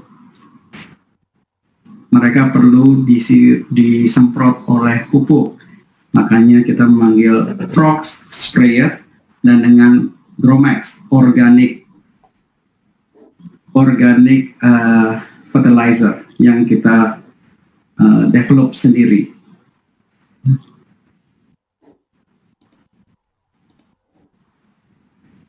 Terus frog sprayer melakukan spray secara otomatis, ya, autonomous ke seluruh plantations, ya.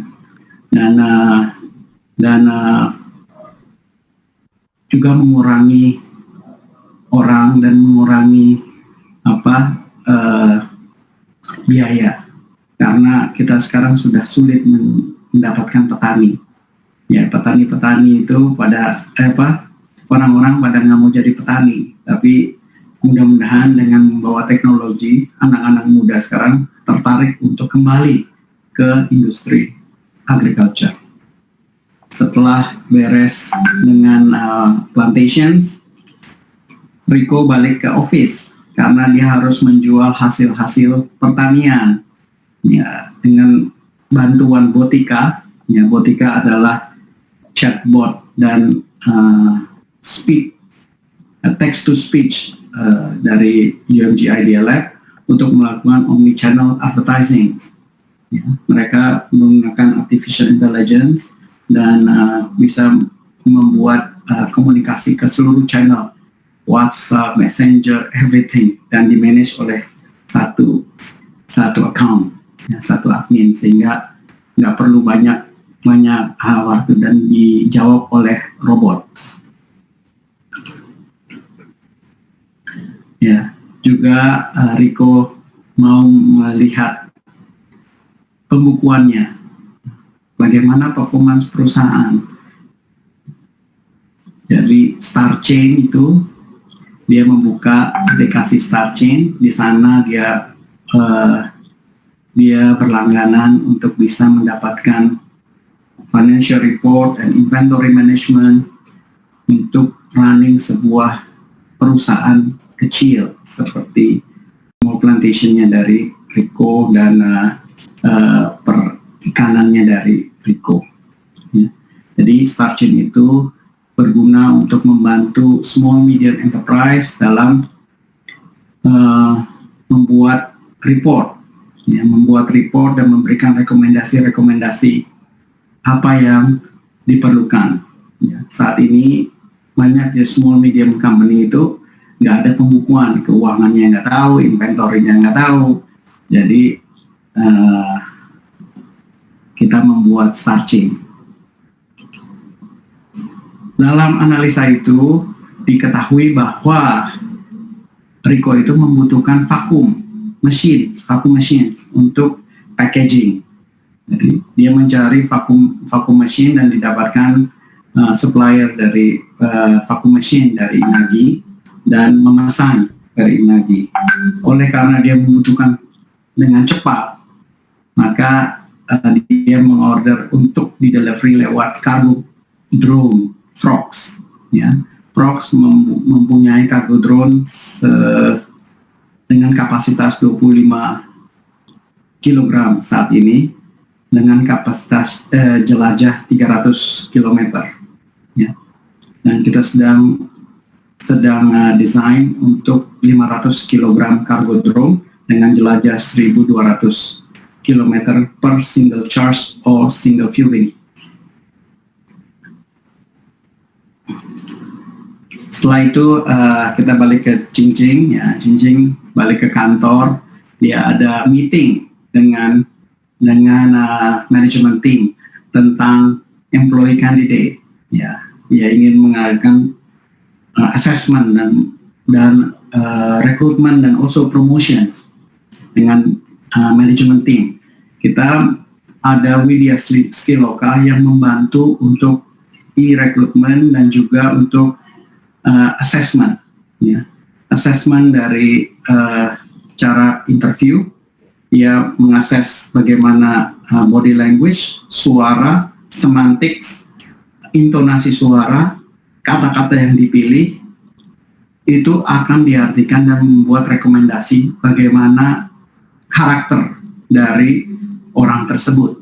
Apakah orang tersebut bisa dipercaya atau enggak, atau jujur atau enggak, ya. Dan bagaimana dengan kuesioner-kuesioner yang sudah diatur, kita bisa measure bagaimana kandidat atau kandidatnya itu akan berperform di kemudian hari. Ya. Jadi ini ada berbagai macam dataset di dalam media Skiloka. Setelah itu ada satu orang merasa kurang enak badan. Ya, dia, aduh, I'm not feeling well. Jadi Cing rekomendasi untuk dia segera cek genome, ya, genome reading. Karena dengan genome reading kita akan tahu bagaimana stage kesehatan kita saat ini dan masa depan. Ya, saat ini di Indonesia belum ada terlalu banyak genome reading, tapi di negara lain sudah ada genome reading. Ya. Jadi dia rekomendasi untuk tes, karena berdasarkan Widya Health Watch, ya, dia ada pattern, ya, yang memberikan bahwa kemungkinan besar, ya, akan ada penyakit jantung. Jadi saat ini belum ada, tapi dia punya feeling, ya, udah punya feeling, I'm not feeling well, tapi nggak tahu apa. Tapi berdasarkan data dari data detak jantung, data kesehatan, ya, direkomendasi untuk genome reading. Ya. Jadi Widya Genomics itu memprovide service untuk genome reading dan memberikan rekomendasi kesehatan.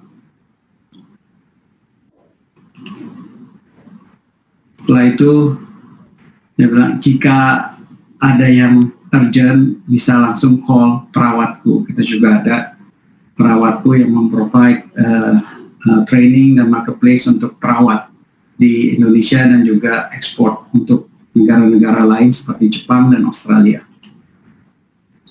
Ya. Dalam diskusinya mereka jadi setelah diskusi assessment HR, mereka diskusi tentang kesehatannya. Ya, dalam kesehatan dan makanan, mereka merekomendasikan untuk memakan obat-obat herbal, bukan obat-obat antibiotik, karena obat-obat herbal itu lebih balance, membuat balance kesehatan kita, dan juga memakan pure cocoa chocolate, karena cocoa chocolate itu membantu mencerdaskan bangsa dengan membantu stimulasi otak. Banyak memang orang yang belum tahu bahwa cocoa chocolate bukan coklat yang biasa. Coklat itu, coklat yang Silver Queen atau biasa itu kebanyakan bukan coklat. Itu adalah palm oil yang dikasih sugar. Jadi kalau ada ke tempat-tempat coklat yang pure coklat itu boleh dimakan itu. Dark coklat itu bagus untuk otak. Setelah meeting berakhir, ya, Cing balik ke rumah. Di rumahnya dia itu tidak tersambung dengan PLN. Di rumahnya dia itu ada kayak Tesla buat solar panel di roof dan dengan baterai lithium ferrofosfat. Kita membuat 3 paten already dengan solar panel grafin dan juga lithium ferrofosfat battery yang bisa bertahan sampai 20 tahun. Ya, 20 tahun, 100.000 cycle. Jadi kita buat seperti lemari, ya, ditaruh di rumah dan bisa membuat rumah 20 tahun tanpa PLN, tergantung kapasitas 5 kilowatt, 10 kilowatt, 20 kilowatt. Ya. Jadi ini berguna untuk daerah-daerah terpencil di Indonesia dan juga lamppost seperti itu. Balik ke Riko. Setelah pulang ke rumah, Riko ketemu anaknya sedang belajar. Ya, dia memberikan anaknya untuk belajar via Widya EduTech, ya, online learning dan imersif. Widya EduTech membuat personalized teacher atau personalized coach, di mana perkembangan anak itu sesuai dengan kemampuan belajar anak. Ya. Jadi seorang anak yang umurnya sama belum tentu pelajarannya sama. Ya, itu personalized. Kita bisa belajar itu dengan interaktif study dari anaknya itu sendiri, seberapa jauh dia bisa mencapai pengertian, ya, dan kita akan susun sesuai dengan perkembangannya. Dan juga karena itu interaktif, kita juga memakai sistem VR untuk belajar. Jadi bukan hanya one way or two way, juga eksperimental. Mereka dari kecil diajar untuk bisa merefleksi tentang apa yang diajarkan. Jadi ada kolaborasi antara Widya EduTech dan our startup VR, startup Time Skill untuk edukasi. Dan juga ada Aichi, ya. Dari kecil dia sudah interest untuk belajar tentang artificial intelligence, basic artificial intelligence, mathematics, art, engineering, science, robotics. Dia ikut belajar dengan Aichi. Setelah itu Riko dan Ching juga ikut dalam waktu sudah 7.30 ada meeting malam dengan asosiasi virtual meeting. Jadi kita membuat virtual meeting room dengan VR oleh Arutala. Jadi semua orang meeting dalam meeting room tersebut. Jadi meetingnya bukan personal tapi dalam meeting tersebut, dan dibuat suasananya sesuai dengan tema meetingnya itu dari teknologi dari Arutala. Ya, itu adalah ekosistem dari UMG. Idea Lab saat ini, UMG Idea Lab di Indonesia mempunyai 40 startup, tapi di region kita punya 60 startup teknologi, berbagai macam teknologi. Mungkin IT juga bisa berkolaborasi, mengirimkan mahasiswanya untuk magang di salah satu startup kami. Terima kasih. Ya, luar biasa Pak Kiwi, presentasinya pada siang hari ini sangat menginspirasi, menyampaikan bagaimana Ching mulai bangun tidur, beraktivitas, lalu mulai makan, terkait kesehatannya, semua sudah terkoordinasi dengan IT. Luar biasa ya, membayangkan bagaimana ekologi sistem yang disampaikan oleh Pak Kiwi tadi. Saya melihat tadi begitu banyak startup yang sudah dibangun oleh Pak Kiwi, ada 40 startup di Indonesia, dan Pak Kiwi dengan senang hati mengundang mahasiswa kita untuk bisa join magang, ini luar biasa. Untuk itu kita beri aplaus terlebih dahulu kepada Pak Kiwi. Baiklah Ibu Bapak sekalian, kita sudah mendengarkan dua narasumber yang menyampaikan presentasinya dengan sangat luar biasa pada siang hari ini. Kita akan masuk pada sesi tanya jawab. Ini di grup chat kita sudah ada pertanyaan. Mungkin untuk pertanyaan yang pertama kami minta ini Pak Mega, ada pertanyaan dari Bu Wilda. Ya, ada pertanyaan dari Bu Wilda. Mungkin pertanyaan ini terkait pelatihan apa yang perlu kami ikuti dari fresh graduate, lalu pekerjaan apa yang paling sesuai dengan keilmuan teknik industri. Nah, ini mungkin kami minta yang pertama Pak Mega untuk bisa menjawabnya. Kami persilakan Pak. Ya, terima kasih Bu Linda. Ini Wilda berarti ini masih mahasiswa berarti ya?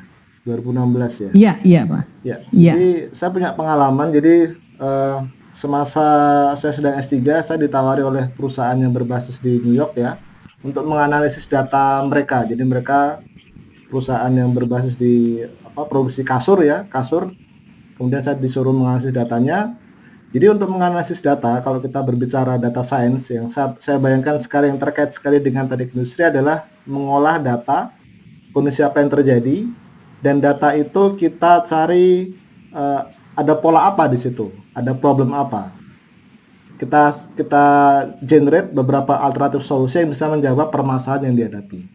Jadi kalau secara teknis pelatihan apa yang diperlukan, maka teknik industri atau mahasiswa secara umum ya harus memahami cara mengolah data. Jadi apapun programming language, apapun bahasa pemrograman, paling tidak pahami satu saja minimal.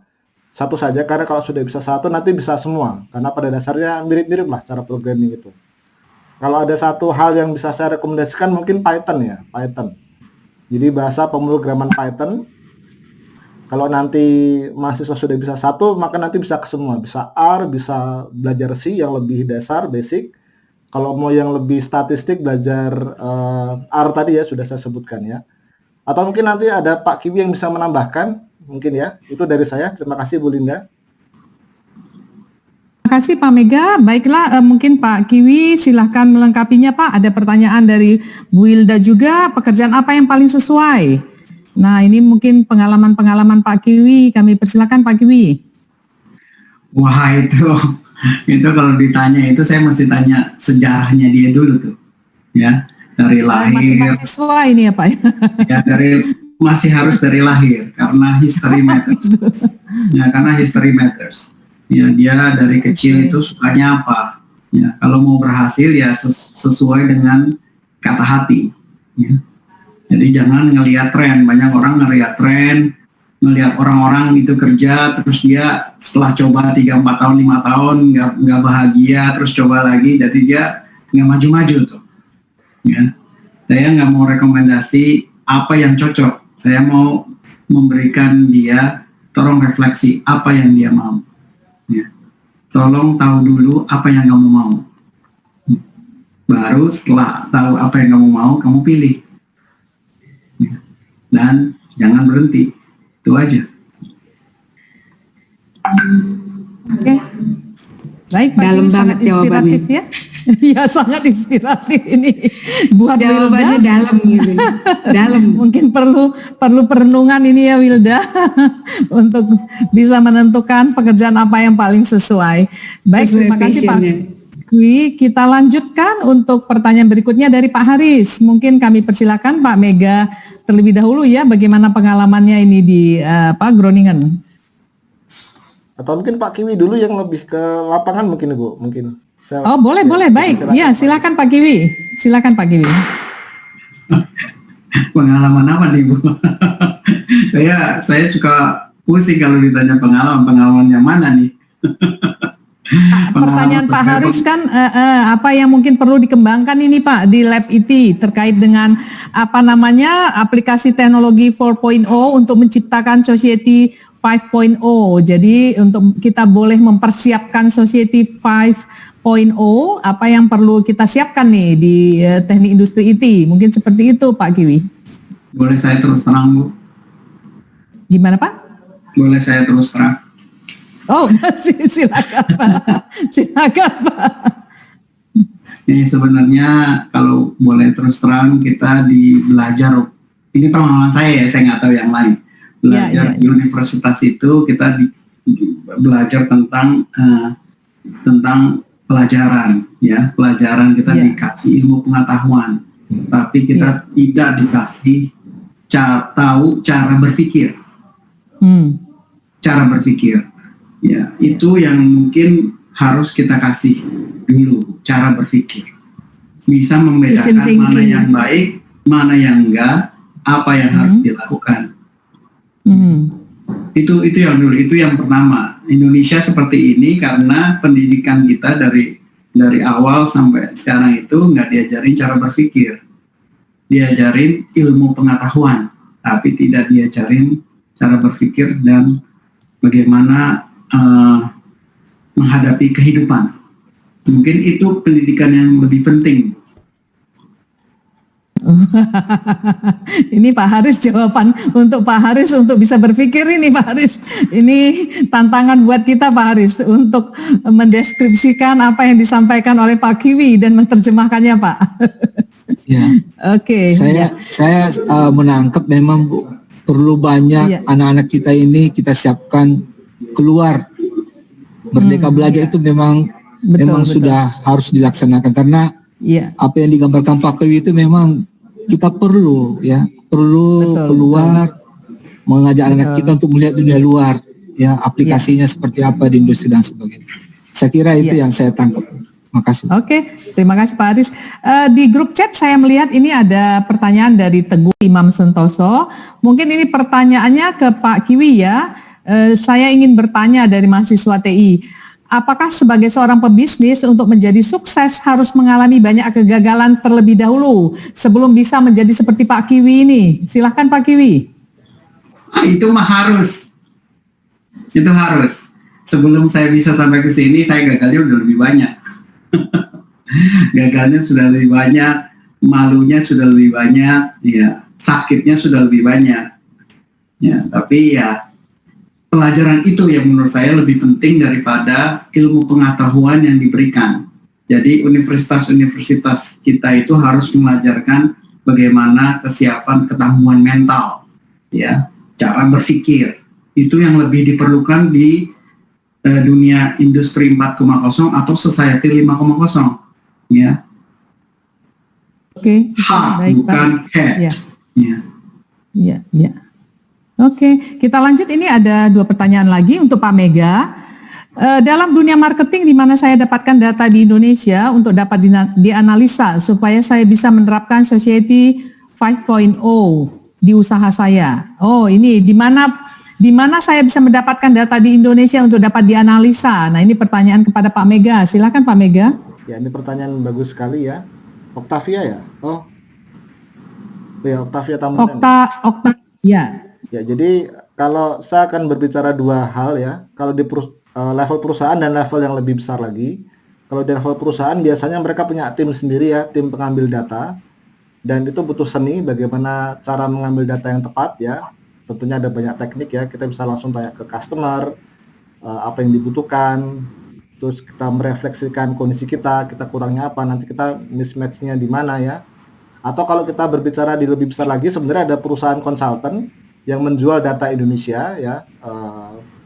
Saya sebut saja misalnya Nielsen itu dia jual datanya Indonesia. Mereka punya tim sendiri mengumpulkan data sekian banyak sektor di Indonesia, dan biasanya perusahaan bisa beli datanya, dan itu biayanya ya tidak murah kalau saya terakhir tahu dari teman saya juga bekerja di sana ya. Jadi kira-kira itu jawaban dari saya, Bu Linda. Terima kasih Pak Mega. Lalu selanjutnya ini ada pertanyaan dari Nur Arfiani untuk Pak Mega dan atau Pak Kiwi. Menurut Bapak, kira-kira industri apa yang akan benar-benar terdampak bila tidak mampu berakselerasi dengan teknologi dalam era 4.0 atau bahkan 5.0? Silakan, siapa dulu nih, Pak Kiwi atau Pak Mega? Mega. Pak Kiwi boleh? Pak Kiwi boleh, silakan Pak. Ini rada sulit nih kalau dia bilang industri 4.0 atau society 5.0. Even di Jepang, ya, mereka mau society 5.0, tapi banyak juga dari penduduknya yang nggak engage, ya. Jadi sampai kapanpun tetap masih ada tradisional, ya, menurut saya ya. Tapi sebagian orang itu mainstream sudah ke engage dengan teknologi. Ya, sekarang aja supaya di farmer, ya. Kita farmer di Indonesia, ya, kita sudah ada 4G ya. Farmer di Indonesia itu masih pakai handphone 2G. ya kan? Ya pakai handphone 2G. Jadi tetap aja masih ada peluang, ya, meskipun kita sudah 4.0 atau 5.0, tetap aja orang itu ya manusia, nggak selamanya melulu teknologi. Jadi industri apa yang ada, ya banyak industri makanan yang pasti nggak akan terdampak banyak dengan 4.0, meskipun ada printed meat atau ada teknologi biotek yang lain, tapi tetap aja orang makan. Ya, susah itu mengganti orang makan. Jadi industri makanan, industri minuman, beverage, industri pariwisata itu susah. Mau pergi ke Bali itu kamu lihat aja di VR Bali, emang sama? Enggak, kan feelingnya beda. Jadi banyak industri yang juga nggak terlalu berimpact. Pasti ada. Jadi saya sulit tuh ngomongnya, saya nggak berani itu ngomongnya saat ini. Ya. Oke. Baik Pak Kiwi, ini ada pertanyaan berikutnya ya dari Novita Anastasia. Ini juga terkait dengan dampak ya. Dari setiap revolusi yang terjadi pasti akan terjadi dampak di setiap revolusi tersebut. Menurut Bapak-Bapak sekalian, dampak apa saja yang bisa terjadi di masa sekarang dan masa depan nanti terhadap revolusi industri 4.0? Baik dampak positif dan negatifnya. Mungkin Pak Mega silakan bisa bantu untuk menjawab pertanyaan Novita. Ya, terima kasih Bu Linda. Dampak yang tidak diinginkan ya. Jadi memang saya mau cerita yang saya lihat secara langsung di sini ya, di Belanda itu. Yeah. Kalau kita bayangkan di Indonesia hypermarket giant ya, supermarket yang besar Bu ya, Carrefour begitu ya. Jadi saya melihat di Belanda supermarket besar itu sekarang kasirnya yang fisik manusia cuma 1 dari 15 mungkin Bu. Jadi 14-nya semuanya pakai mandiri, jadi orang belanja, kemudian nanti scan sendiri misalnya, nanti tinggal bayar pakai kartu selesai. Dan itu sudah terjadi. Kemudian banyak sekali fasilitas-fasilitas yang sudah otomatis sekarang, sudah nggak ada lagi petugas tol ya, karena di Belanda khususnya sudah gratis, tapi di negara-negara di Jerman semuanya otomatis, di Indonesia sekarang sudah mulai otomatis. Maka yang paling nyata nanti adalah banyak pengangguran di Indonesia yang sangat-sangat tinggi. Tentunya mereka yang tidak mampu bersaing, mereka yang tidak memiliki skill yang dibutuhkan oleh pasar, tidak akan dibutuhkan. Itu memang hal yang mau tidak mau terjadi, dan itu sedang dibicarakan oleh banyak pakar di sini. Karena apakah teknologi ini dibutuhkan saat ini? Karena kalau kita paksakan, perusahaan pasti butuh karena itu menawarkan efisiensi yang tinggi, efisiensi nanti ujungnya ke profit. Cuman dampaknya adalah negara-negara yang belum siap, dia yang paling kena dampaknya. Sementara negara-negara yang maju, dia yang paling mendapatkan manfaat paling besar. Maka mau tidak mau tugas kita adalah membekali anak didik kita dengan knowledge yang dibutuhkan. Walaupun mungkin Indonesia infrastrukturnya belum siap untuk itu, tapi paling tidak dengan kemampuan yang kita berikan agar mereka bisa berkompetisi di dunia internasional, tidak hanya di Indonesia, di internasional mereka siap untuk bekerja dimanapun nanti, maka itu akan menjadi bekal yang insya Allah cukup bagi anak didik kita nanti bisa bersaing di skala global. Kira-kira itu Ibu Linda. Ya, baik Pak Mega, terima kasih. Ini ada 2 pertanyaan lagi karena waktu kita sampai pukul 12. 2 pertanyaan lagi kita bacakan dari penanya Rimsa Rusmilan. Pertanyaannya, saya membayangkan bagaimana AI ini di era 4.0 bisa mengangkat industri dalam negeri ini dari UMKM hingga high-tech industry. Bagaimana culture negara kita ini yang agraris bisa maju dan terangkat dengan adanya artificial intelligence ini, sehingga data semisal data pertanian semisal musim panen apa saja dan daerah apa saja yang sedang panen hingga distribusi panen tidak sia-sia dapat memanfaatkan teknologi yang ada ya. Nah, ini mungkin pertanyaannya ke Pak Kiwi ya. Tadi kan Pak Kiwi mempresentasikan bagaimana ada startup Rich Bertani ya, menarik sekali. Itu ada notifikasi pepaya diserang hama. Lalu ada lagi Widya Life Science, pepayanya nggak berbiji. Lalu ada Widya Skill, macam-macam nih, menarik sekali. Nah, mungkin Pak Kiwi bisa menjawab pertanyaan dari Rimsa ini. Silakan Pak Kiwi. Ya Rimsa, saya tahun 2016 masuk UGM itu dengan satu pertanyaan, kenapa sih petani Indonesia nggak pernah prosper gitu, nggak pernah hidup oke lah seperti petani-petani di Amerika atau di tempat lain. Ya, saya masuk kuliah di UGM, saya bertanya, masuk kuliah mengerti pertanian, saya nggak punya background pertanian, belajar lagi dari S1 pertanian. Ya, terus selama 1 tahun kuliah di UGM itu saya banyak mencor-mencor tuh ke Visipol, ke perekonomian, psikologi, ke politik, ke macam-macam. Dengan pertanyaan, kenapa sih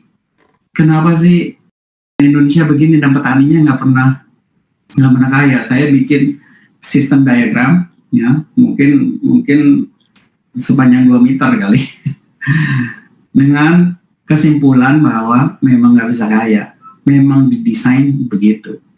Jadi apa yang kita bisa lakukan supaya merubah ini? Hanya satu, data. Ya, hanya satu, data. Karena semua orang-orang pemain agriculture di Indonesia, termasuk pemerintahnya, itu orang-orang pintar, lulusan S1, S2, S3 pintar, dan mereka tahu. Ya, permasalahannya mereka itu bekerja sebagai silo. Jadi nggak ada data informasi. Jadi informasi di Kementerian Pertanian dan informasi Kementerian Perdagangan itu lain. Yang ini produksi, yang ini impor. Ya terus aja begitu terus Indonesia. Ya. Dan subsidi terus-terusan begitu, ya petaninya dibuat bodoh. Jadi kalau kita punya satu data sistem, ya, di mana kita tahu jumlah petani di Indonesia, jumlah sawah di Indonesia, jumlah perkebunan di Indonesia, mereka tanam apa, seberapa besar, berbuahnya kapan, serangan hamanya apa, karakteristiknya tanahnya apa, ya, terus dan kita bisa mengetahui bahwa berapa orang yang akan menanam ini, kita akan bisa mempredik future price-nya, ya, dan kita bisa rekomendasi kalau udah terlalu banyak orang nanam yang sama, komoditas yang sama, kita akan rekomendasi, jangan nanam yang sama, ya, dan itu dibutuhkan suatu manajemen data, ya, makanya kita membuat MSMB, ya, data. Saya punya visi untuk bisa dipakai di seluruh Indonesia. Jadi data itu semua kita tahu berapa hektar, berapa meter, berapa petaninya. Nanti ibu kalau makan di restoran akan tahu pepaya saya ini, yang saya makan ini datang dari petani mana, petani siapa, dengan bibit apa, dengan pupuk apa, semua sudah ada datanya. Jadi food security dan food safety-nya terjaga. Coba bayangkan kalau kita ada data seperti itu di Indonesia, apakah Kementerian Perdagangan, kementerian yang lain akan bisa membuat policy yang bertentangan? Kan enggak. Ya, saat ini bertentangan karena masing-masing kementerian punya datanya sendiri-sendiri. Nah, itu yang saya dapatkan dari pembelajaran di UGM, dan saya bukan hanya belajar tapi membuat solusi yang akhirnya menang di Hannover Messe minggu lalu. Jadi umumin bahwa MSMB pemenang startup Hermes Hannover Messe. Gitu, Bu. Oh iya, luar biasa ya Pak Kiwi. Saya membayangkan andai kata bisa seperti yang Bapak jelaskan tadi, bagaimana makmurnya ya negara kita yang sangat subur ini dengan sistem yang terintegrasi dengan big data, luar biasa. Ya, baiklah, kita lanjut ke satu pertanyaan terakhir. Berapa persen kira-kira Pak konsep Internet of Things sudah bisa diaplikasikan di industri dan pertanian dan lain-lain di Indonesia? Ya, mungkin ini Pak Mega berkenan menjawabnya. Ya, terima kasih Bu Linda. Kalau konsep IoT sudah bisa ya, sudah bisa dipraktekkan, sudah banyak sensor-sensor ya. Saya sempat melihat postingan seorang guru besar dari ITB ya. Dia mempertanyakan masalahnya adalah kenapa sensor itu kebanyakan dari luar negeri. Jadi sedikit sekali sensor-sensor canggih diproduksi oleh anak-anak dalam negeri ya. Mungkin nanti bisa, tapi pada dasarnya pengaplikasian IoT-nya bisa. Yang belum bisa adalah tadi revolusi industri 4 yang canggih itu belum bisa. Tapi kalau sekedar sensor, kita ngambil data itu kita olah, itu sudah bisa sekali. Tergantung orangnya kreatif atau tidak memanfaatkan peluang-peluang itu. Kira-kira gitu Bu. MSCB udah bisa tuh bikin sensornya. Wah, canggih, udah dikuasai Pak Kiwi semua berarti. Iya, luar biasa Pak Kiwi.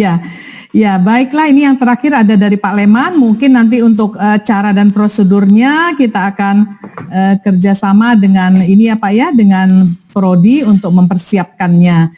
Dan kita sudah menjelang memasuki pukul 12, mungkin ada kata-kata terakhir yang ingin disampaikan di seminar ini oleh Pak Mega dan Pak Kiwi. Kami persilakan Pak Mega terlebih dahulu, setelah itu nanti dilanjutkan oleh Pak Kiwi. Silakan Pak Mega. Ya, terima kasih. Ini berat ini Bu, kata terakhir ini Bu. Apa ya, mungkin apa yang sudah saya lihat di Belanda ya, di negara-negara Eropa adalah tantangan bagi negara kita ya. Tugas kita sebagai pendidik, tim dosen khususnya yang berada di IT maupun kampus lain adalah memastikan bahwa anak-anak didik kita bisa bersaing di dunia global. Itu sebuah tugas dan juga sebuah pesan mulia, message bahwa mau tidak mau, sesulit apapun kondisinya, mereka harus siap bersaing. Maka untuk bisa memastikan bersaing, mereka harus punya basic knowledge-nya, tools-nya. Bagaimana kondisi mereka nanti di lapangan adalah tiap-tiap orang pasti punya karakternya sendiri-sendiri. Tapi paling tidak, bekal utama adalah kita memberikan pandangan dunia luar seperti apa, ada perubahan pola apa yang terjadi, dan mereka harus siap untuk menghadapi itu semua. Dan insya Allah kita IT dalam hal ini bisa melakukan itu semua. Kira-kira itu Ibu. Terima kasih. Terima kasih Pak Mega. Baiklah, untuk selanjutnya Pak Kiwi, kami persilakan. Sangat sulit nih. Kalau saya mau kasih kalimat itu, performance is depend upon resources. Resources change over time. Ya. Jadi kalau kita mau perform, itu kita harus akumulasi. Ya. Akumulasi resource kita. Kalau kita sendiri, resource kita apa? Knowledge dan skill. Ya. Knowledge dan skill itu bertahap. Ya. Nggak bisa sekaligus kamu jago. Kita nonton orang main tenis gitu, wow grand slam gitu. Abis besok kita jago main tenis, enggak gitu kan. Ya kita harus sabar. Harus sabar, step by step, melakukan, belajar, salah, bangun lagi, ya, salah lagi, bangun lagi, ditipu orang, nangis-nangis, bangun lagi, kayak gitu. Ya itu apa? Itu pelajaran yang mungkin sangat berharga, ya, yang kita lupa ngajarin ke orang-orang. Apalagi ada sosial media yang mau taunya, yang bagus, mereka nggak bisa terima yang jelek gitu. Padahal dunia itu nggak kayak begitu, ya kan? Ya itu yang kita harus memberikan edukasi, ya, cara berpikir dan bagaimana kita menghadapi hidup.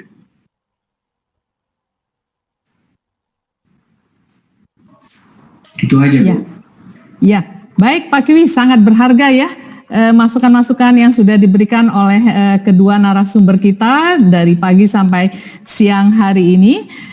Di penghujung acara ini kami menyampaikan apresiasi dan ucapan terima kasih yang sangat besar kepada Bapak Mega Bagus Herlambang dan juga apresiasi yang sangat besar kepada Bapak Kiwi Aliwarga yang sudah menyampaikan materinya dan sangat mencerahkan, sangat menginspirasi bagi banyak yang mendengar pada hari ini. Dan terlebih kami menyampaikan ucapan terima kasih kepada Bapak Rektor IT, Bapak Dr. Insinyur Marjan Aziz Iskandar Ipu yang sangat mendukung acara pada kesempatan siang hari ini, dan juga Ibu Made sebagai Kaprodi dan Pak Haris yang mengarrange acara ini. Kami sampaikan ucapan terima kasih kepada Bapak Ibu peserta webinar ini. Semoga informasi yang sudah disampaikan oleh narasumber kepada kita bisa membekali kita untuk lebih memahami bagaimana teknologi 4.0 dan aplikasinya dalam Society 5.0. Dan luar biasa, alumni dari IT sangat mencerahkan dan juga dosen dari IT Pak Mega sangat menginspirasi. Sekali lagi kami sampaikan ucapan terima kasih dan kami akhiri sesi webinar pada hari ini. Selamat siang dan salam sehat buat kita semua Ibu dan Bapak. Terima kasih, salam hormat kami buat kita semua. Selamat siang. Terima kasih Bu Linda. Terima kasih Pak Kiwi. Terima kasih Pak Mega, Pak Kiwi. Pamit. Terima kasih Pak Terima kasih banyak Pak terus Pak Mega, Pak Kiwi, Pak Mega. Bu Ani. Terima kasih semuanya. Pak Mega, Bu Linda. Terima kasih. Terima kasih.